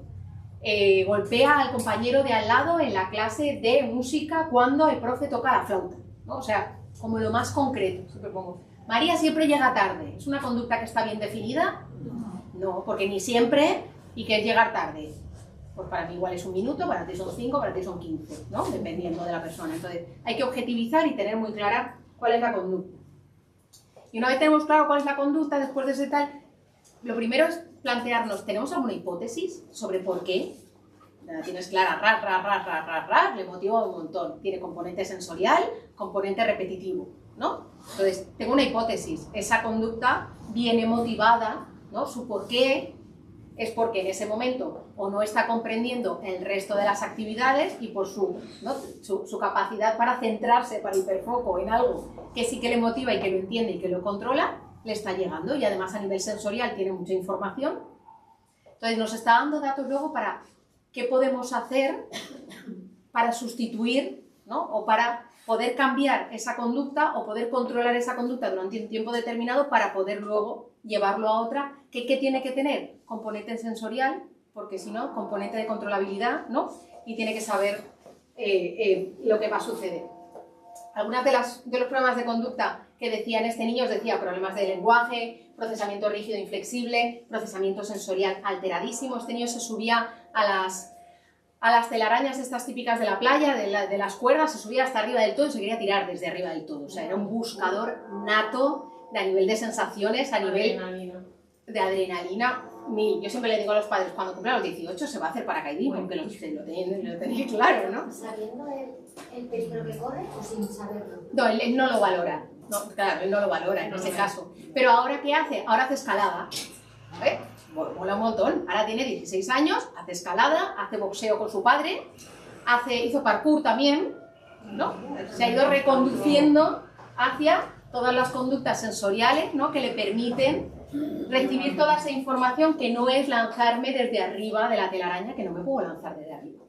Entonces, que las palabras se las lleva el viento lo sabemos todos, entonces tenemos que hacer registros, de registrar. Esto es un registro de estos de conducta que habréis visto las orientadoras de los coles, las psicólogas los damos siempre muchas veces. Es un ABC de estos, de antecedentes, conducta, consecuencia. ¿Cómo está antes de la rabieta? ¿Dónde está? ¿Con quién está? ¿Cómo ha empezado? ¿Cuál es la conducta? Y luego, ¿qué pasa después? ¿Qué hacen las personas del entorno y qué hace el niño después, ¿no? Esta es una de las maneras de registrar. Esto es otro de los registros. En el cole es como muy rápido. Nosotros a veces utilizamos esta para, si es una conducta muy concreta, ¿no? Te da golpes en la cabeza. Y es una conducta como muy concreta, porque de esta manera, a un golpe de vista, tú tienes aquí todos los días que quieras poner y todas las franjas horarias que quieras poner y solo se registra con palitos. Porque muchas veces a golpe de vista ves, mira, ¿qué es que pasa? Todos los días a las 9 de la mañana y todos los días a las 3:30. Sorpresa, ¿qué pasa? La entrada del cole. Luego habrá que ver si es que no quiere ir al cole o si es que le abruma tanto estímulo, que también puede ser, ¿no? Pero sí que nos permite muchas veces, a golpe de vista, ver si esto tiene alguna manera, ¿no?, alguna conceptualización temporal. El ICAP que os contaba antes, ¿no?, también, y para mí esto es estrella. Lo que pasa es que, claro, en el entorno escolar, obviamente, pedirles vídeos a los papás o grabar yo vídeos para luego poder explicárselo a los papás. Esto, obviamente, con permisos, con todo firmado y con todas las historias.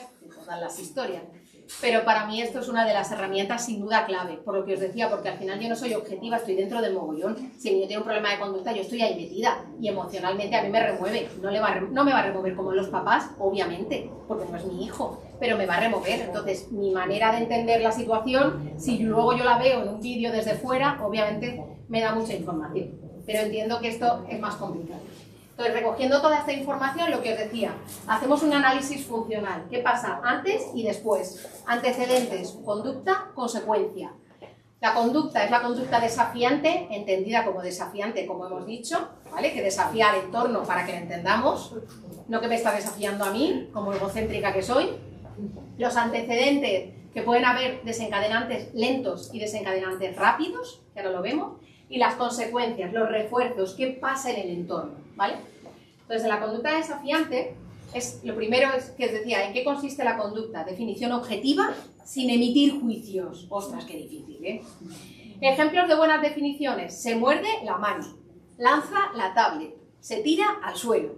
Aún les podemos definir más, ¿no? Todavía, pero bueno, son así concretas. Malas definiciones. Se enfada, se porta mal o tiene muchas rabietas. Ahí yo no sé ni qué tengo que registrar ni de qué manera, ¿no? Ni por qué se caracterizan todas esas conductas. En los antecedentes, desencadenantes lentos y desencadenantes rápidos. ¿A qué os suena esto de desencadenantes lentos? ¿Vosotros estáis todos los días igual? No. Puede ser que un día un compañero o alguien, quien sea, os diga hola y os venga fatal. Y otro día os diga hola y os parezca bien. ¿Y de qué depende? Si el compañero es el mismo, yo os he dicho lo mismo. Del estado de ánimo. El estado de ánimo. ¿Y de qué depende de tu estado de ánimo? No te habías levantado. De muchas cosas. De muchas cosas, ¿vale? Esos son los desencadenantes lentos. Es todo lo que llevo acumulado, todo lo que llevo una detrás de la otra. En mi niño subido encima no es porque de repente ha subido encima y lo voy a lanzar por la ventana, para nada. Es que no puedo más. Es que las lleva todas acumuladas, mi chico, ¿vale? Entonces son diversas variables, hechos que nos van influyendo y cambiando el humor, molestando, poniéndonos nerviosos, ¿no? Cada vez más irritables. Y los desencadenantes rápidos en realidad es la gota que colma el vaso, ¿no? Que a veces los papás te dicen, es que si no le ha pasado nada, si le he dado la mochila y de repente la ha lanzado por los aires, la mochila la lleva todos los días, la mochila no ha sido, la mochila ha sido igual el golpe que colmaba el vaso porque llevo todo el día acumulado, porque no me han dejado coger el juguete que tal, además mi profe hoy estaba malita, además en el comedor hoy no había macarrones y había pizza, o además, ¿no? Y se me ha acumulado la vida, y entonces cuando he llegado al desencadenante rápido, la ha precipitado. Y en la consecuencia refuerzos, como os decía, pueden haber refuerzos positivos, refuerzos negativos, refuerzos intrínsecos. Refuerzos positivos es la conducta lleva a conseguir algo deseado, reforzante, no es que me lo estén dando porque tal, es que yo he conseguido hacer algo que yo quería hacer. El refuerzo negativo es conseguido evitar algo que no quería, ¿no? He conseguido dejar de hacer algo que no me apetecía para nada, que me estaba causando dolor, molestia o que no estaba entendiendo. Y refuerzo intrínseco es esa parte sensorial agradable. Ras, ras, ras, ras, ras, ras. Me he quedado con tu ras, ras, ¿eh? Porque era muy bueno el ejemplo. Los desencadenantes lentos, ¿puedes volverlo a decir? Son variables que se van acumulando, ¿no? Van acumulando. Exacto. Entonces, de los desencadenantes lentos, lo que os decía, así como a grandes rasgos, la idea siempre es, si consigo reconocer, obviamente, los desencadenantes lentos, yo no voy a saber los desencadenantes lentos que tiene ese niño concretamente el día de hoy, pero si conozco cuál es su perfil, cuáles son las características y las dificultades que tiene en su día a día, sí que soy capaz de hacer una hipótesis de las cosas que les sobrecargan durante todo el día. Yo sé que el día que salimos de excursión, Juan va a estar mucho más nervioso, mucho más inquieto, porque estamos rompiendo con todas las rutinas del mundo. Si además hoy le ha tocado la monitora al lado, que no es la que lo lleva habitualmente, es un desencadenante lento más, ¿no? Como voy sumando, si yo soy capaz de reconocer por las características de mi niño cuáles son esos desencadenantes lentos, voy a ser capaz de cambiar, modificar o poder darle, ¿no?, cierta adaptación a esos desencadenantes. Si puedo darle una anticipación visual, si puedo pedirle a los papás que vayan antes al sitio de la excursión para que lo vea previamente, ¿no? Porque yo ya sé, conozco a ese niño, conozco su perfil y sé que esto le va a beneficiar. Lo que os decía de el paso a la primaria o la entrada a los 3 añitos. Hay niños que no se me ocurre, a todos se lo recomiendo, pero hay niños que digo, no es tan importante, ¿no?, con tener la foto, con tener tal, y hay otros niños que es imprescindible que los padres el 1 de septiembre estén en la puerta del colegio entrando para hacer toda la exploración, porque sé que ese niño, si no el día 8 o el día 9, no va a entrar, y no va a entrar bien, y les va a crear una angustia a los padres que todo lo demás. va a ir a continuación, ¿no? Entonces serían esos desencadenantes lentos. Y si somos capaces de reconocer en ese momento el desencadenante rápido, obviamente lo voy a poder evitar. Pero lo más importante que os decía es la conducta desafiante, enseñar nuevas habilidades. El niño no tiene estrategias comunicativas, obviamente tengo que buscar estrategias comunicativas. El niño no tiene manera de regularse emocionalmente o de decirme qué es lo que le pasa a nivel emocional, puedo darle estrategias para que me diga estoy triste, estoy enfadado, estoy contento, ¿no? Y ahí el otro día lo del emocionómetro, lo podéis hacer con toda la clase, ¿eh? Lo podéis hacer con palitos, con la foto de cada niño y que se pongan cada uno de los palitos en la emoción que tienen ese día y tú ya estás viendo, ¿no? De antemano. Niños un poquito más mayores, ¿no? Obviamente, si no los chiquititos hay que trabajarlos, obviamente, con él. Pero niños chiquititos sí que podemos jugar, más pequeñitos o de mayor afectación, podemos jugar con fotos, pidiéndole fotos a la familia de situaciones que le crean alegría, situaciones que le crean enfado, situaciones que le crean tristeza. Y que la foto esté él triste o él contento haciendo determinada cosa, porque le va a resultar mucho más fácil reconocerse a sí mismo en una situación que le crea esa emoción en vez de en una imagen o en un pictograma, ¿no? Ajeno a él. Ayudar a la persona a participar en la actividad. ¿Qué está pasando? ¿Por qué está haciendo eso en vez de estar haciendo esta otra cosa que mola un montón, ¿no? Esta actividad que le he propuesto. ¿No es capaz de comprender lo que le estoy planteando? ¿No es capaz de mantenerse en la fila, en el turno de espera, ¿no? Y por eso se ha ido y eso ha acabado convirtiéndose en una rabieta porque está intentando salir por la puerta y entonces yo no le dejo y ahí ya nos hemos, ¿no?, embaucado en todo esto. Y luego la parte de refuerzo, reforzar la conducta apropiada, por supuesto, y esto se nos olvida, ¿no? Cuando lo hace bien, también hay que reforzarle. Como estamos tan ofuscados en que lo está haciendo mal o en que estamos teniendo problemas de conducta y que no estamos siendo capaces de manejarlo, cuando por fin se sienta es de uff, ¿no? Pero no, se nos ha olvidado. Mira qué bien, y lo vamos a reforzar no solo verbalmente, sino también con imagen, ¿no? Dándole el apoyo visual. Qué bien, está sentado, estamos contentos, está sentado, podemos jugar, ¿no? Con esa imagen visual. Y hacer que los refuerzos estén disponibles si le estamos luego reforzando con pues, unas pompas, o con un abrazo, o con un beso, ¿no? O con una canción, o con cualquier cosa. Normalmente las funciones que tienen los problemas de conducta van guiadas en estas 4 líneas, ¿no? Mayoritariamente. Buscar interacción social. El niño que os decía el otro día que abraza y que se tira encima de los otros niños. ¿Es un problema de conducta? Claro que lo es. Pero es que no tiene estrategias para interactuar socialmente.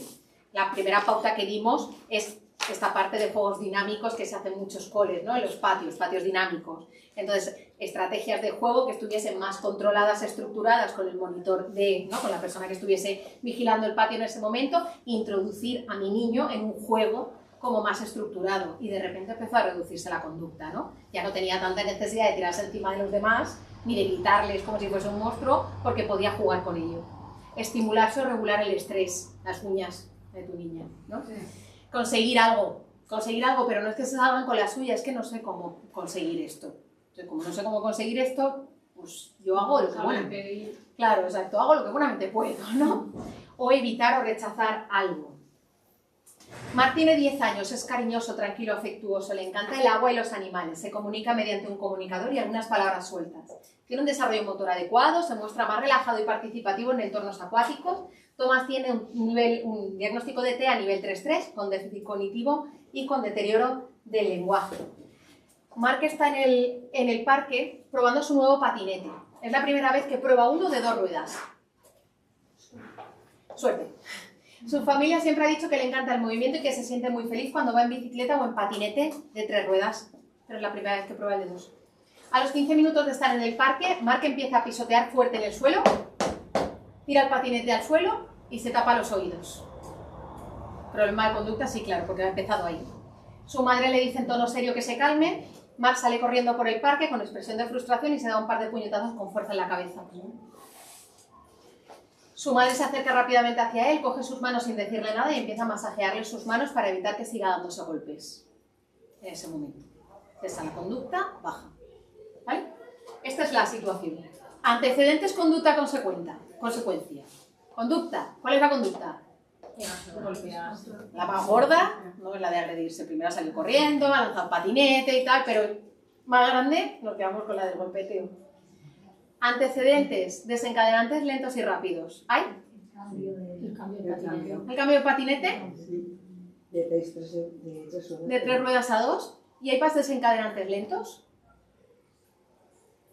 ¿Puede haber en el parque más desencadenantes lentos? Sí, Algo que el sitio, que haya gente, mucha gente, que hayan otros niños gritando, que se le haya acercado algún niño, ¿no? Toda esta situación, acordáis que Que haya caído, a lo mejor. que se haya caído, que no me sale, ¿no? O sea, desencadenante rápido es, ostras, yo en el patinete de 3 ruedas voy fetén y ahora en este no me sale. Claro, ya, ahí ya lo hemos liado. Y desencadenante rápido en realidad, ¿no? Parece que sea ese. ¿Y la consecuencia? ¿Cuáles son las consecuencias de la conducta? De la de golpearse. ¿Qué pasa después? La madre le calma, le da ¿qué? Masaje sensorial, propioceptivo. Él acaba de golpearse la cabeza, ¿no? Es al final una sensación, no ha sido un gritar, no ha sido un lanzar el patín, no, ha sido un pegarse a él. O sea, que la parte propioceptiva, ahí él la estaba como estimulando, ¿no? Necesitaba darse fuerte para sentir algo fuerte. Y la mamá le está dando un apretar, ¿no? Un masajear las manos con la cabeza, pero se le podía haber dado en la cabeza, que probablemente también hubiese funcionado, ¿no? Antecedentes, como os decía, desencadenantes lentos y rápidos. Desencadenantes lentos, llevaba 15 minutos de una actividad nueva, con el patinete nuevo en un sitio. Posible acumulación de sobrecarga sensorial, ruido, niños en el parque, dificultad para expresar el rechazo o la necesidad de cambio. En ese momento él, si hubiese podido, le hubiese dicho a su mamá, mamá, quiero un patinete de 3, probablemente, pero como no tiene esa situación, uno de los grandes errores, no llevaba el comunicador en el parque, ¿ya? Desencadenante rápido, su madre le dice en tono serio que se calme, en tono serio que se calme, entonces salta, ¿no? Y entonces ya sale corriendo y tal, y se le presenta una nueva demanda que no consigue utilizar su nuevo patinete, la frustración de que no consigo utilizar mi patinete, pero si es un patinete igual, ¿no? El pensamiento de, pero si esto a mí se me daba bien.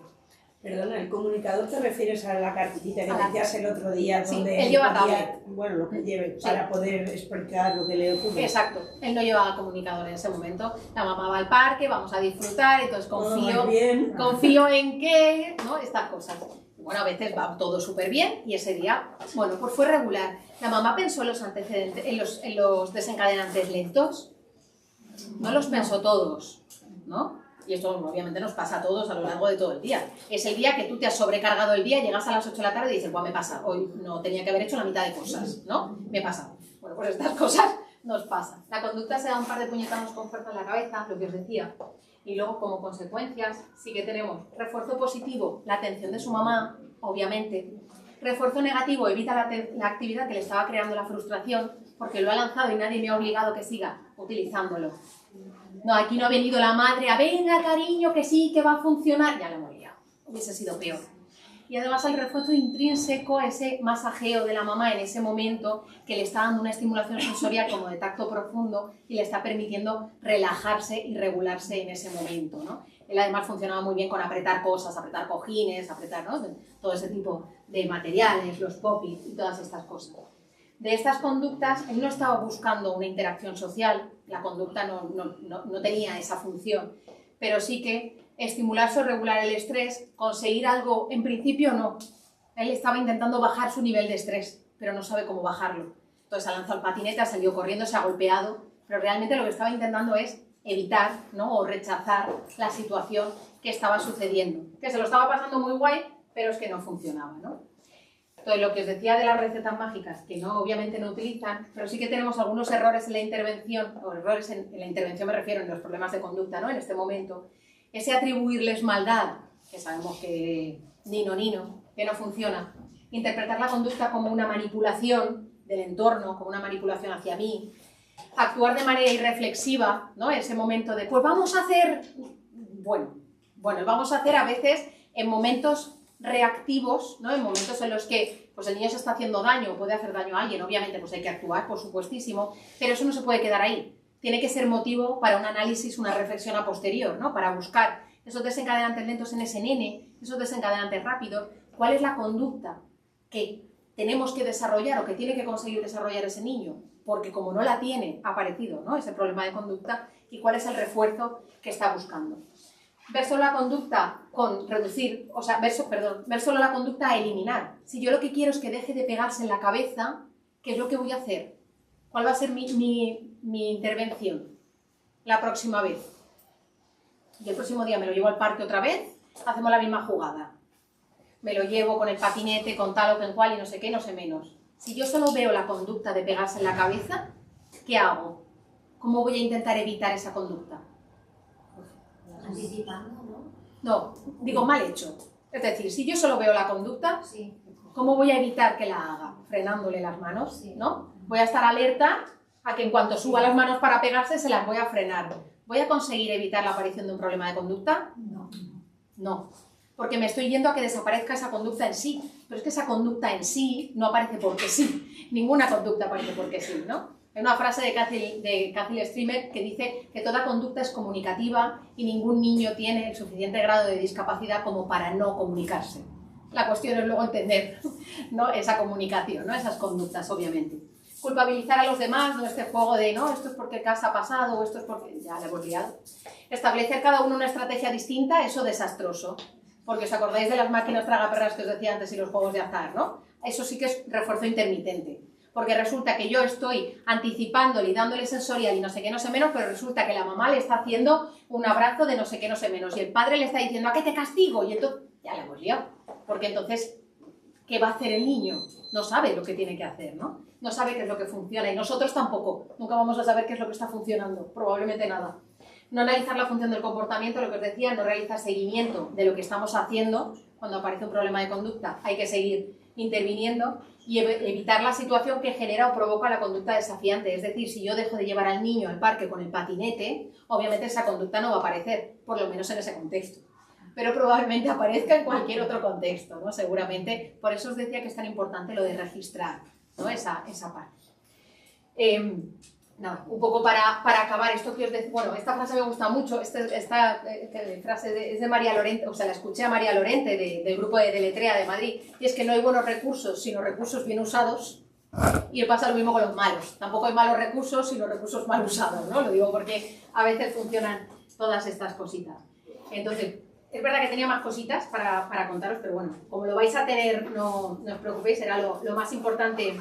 Era esto un poco lo que os quería contar. Este era el... Uy, espera, no va. Este era el niño que os decía antes, por eso está el fondo en rosita. El niño que os decía antes que se plantearon objetivos de intervención y veis que ninguno de los objetivos de intervención iba a que se redujesen los problemas de conducta en sí. Fue trabajar expresión y comprensión del lenguaje, trabajar la regulación sensorial, trabajar la flexibilidad cognitiva, que obviamente era un gran hándicap en este peque, y luego trabajar mucho con la familia, ¿no? Empoderar a esta familia. Estaban acobardados de la vida, de hecho lo único que querían era que el niño dejase de tener problemas de conducta, les daba igual todo lo demás, ¿no? O sea, no podían seguir sobreviviendo con ello. Ya digo que eran situaciones de conducta muy, muy, muy heavy. Entonces, trabajando desde la metodología TIS, ¿no?, lo que os decía el otro día, todo pautado, todo ayudas visuales, trabajando con sistemas alternativos de comunicación, con historias sociales, con anticipaciones, ese picto de ayuda maravilloso al inicio, picto en el que le enseñamos a pedir ayuda entregando un pictograma. Chapó. O sea, antes incluso de empezar ningún sistema alternativo de comunicación, solamente que aprendiese, igual que el de ayuda, a veces el de off funciona, un picto o un botón de off, en el que el niño pide como tiempo muerto, ¿no? Y nos está diciendo apagar, ¿no? Apagar, me apago yo y me desconecto de la vida, luego vuelvo, ¿no? Pero de esa manera como que es una manera de enseñarla a desconectar. Toda la parte de terapia ocupacional se trabajó muchísimo con todo el tema vestibular, propioceptivo, táctil, porque era un buscador brutal. Era del que se cuelga de todos estos, el que se iba al fan jump y moría para arriba y para abajo, para todos los lados. Ahora hace escalade, como os decía, hace boxeo, hace tal. O sea, manipulativamente es maravilloso. Se monta uno de sus intereses ahora restringidos son las ferias. Claro, no podía ser de otra manera. O sea, las ferias es el pollo saladas el barco, la noria, o sea, todo lo que sea, cuanto más rápido, más heavy, más fuerte, mejor, ¿no? Porque necesita todo ese tipo de información. Y como además le encanta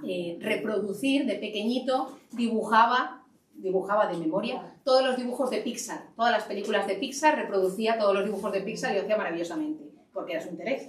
Ahora le ha dado por las ferias y reproduce, pero reproduce, se monta la feria de Valencia, la de junio y la de Navidad, las dos, pregunta, en su ¿esto no casa. le sobreestimula? No, a él no. Es autorregula. A él le regula muchísimo. Pero en un niño, entre comillas, normal, a lo mejor eso le podría... Depende, es que hay niños sin diagnóstico que también tienen mucha necesidad sensorial.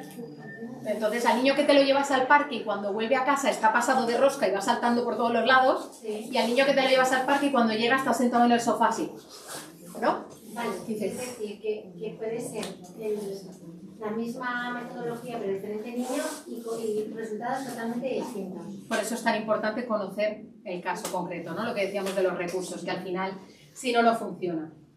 Se trabajó mucho, ya digo, anticipándole refuerzos previamente, para controlar las esperas también, con estrategias de autoinstrucciones, se hizo luego la valoración y como veis, mira qué bonito, que desde muy grave a moderadamente grave, poco grave, ¿no? En 2 años de ¿Tenía hermanos? Este niño tenía hermanos, es el pequeño de 3. Sí, es el pequeño de 3. Y esto fueron 2 años de intervención. Como digo, no, el foco de intervención no fueron los problemas de conducta en sí, sino que fueron darle todas las estrategias alrededor de esto. Y las reevaluaciones a los 2 años. En este caso sí, en este caso se hizo a los 2 años.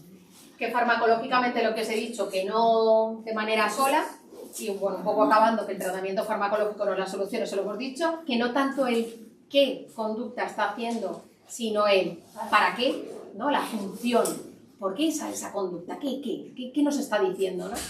Trabajar en comprender la conducta, prestar atención también a la parte biológica que os decía, ¿no? ¿Le puede estar doliendo algo? ¿Tiene mocos? ¿Tiene tos? ¿Tiene fiebre? ¿No? Esto que hacemos siempre muy de madre, de a ver cómo está, ¿no? El chiquillo, ¿le puede estar doliendo algo? Reducir los antecedentes, los desencadenantes lentos y rápidos, entrenar en estrategias para cambiar la conducta y reforzar las consecuencias, ¿no? Saber cuáles son las consecuencias. Los comportamientos no se cambian de la noche a la mañana, esto necesita mucho apoyo y mucha paciencia, lo tenemos claro, y además normalmente cuando empiezas a intervenir o cuando empiezas a mediar en un problema de conducta es fácil que haya una subida, en la curva de la conducta, que normalmente puede subir. Pero si tenemos claro el por qué, el para qué está haciendo esa conducta y dónde estamos interviniendo, hay que mantenerse, ¿no? Saber, obviamente, si esto se mantiene ya a lo largo del tiempo o empeora mucho, hay que valorar qué estamos haciendo mal. Y valorar luego la reducción gradual de los comportamientos, lo que os decía. Esta frase es de Boyuelo, que es el que os decía antes, que dice: en la medida en que seamos capaces de ponernos en la mente de alguien con autismo o con cualquier trastorno del neurodesarrollo y tratar de ver el mundo del modo en que ellos lo hacen, en la medida en que seamos capaces de comprender qué es aquello que les causa problemas, seremos también capaces de eliminar esos obstáculos y prevenir de este modo las conductas desafiantes. Y me vale, creo que para cierre, no de todo el curso. Y esto, en agradecimiento a mi niño, hay que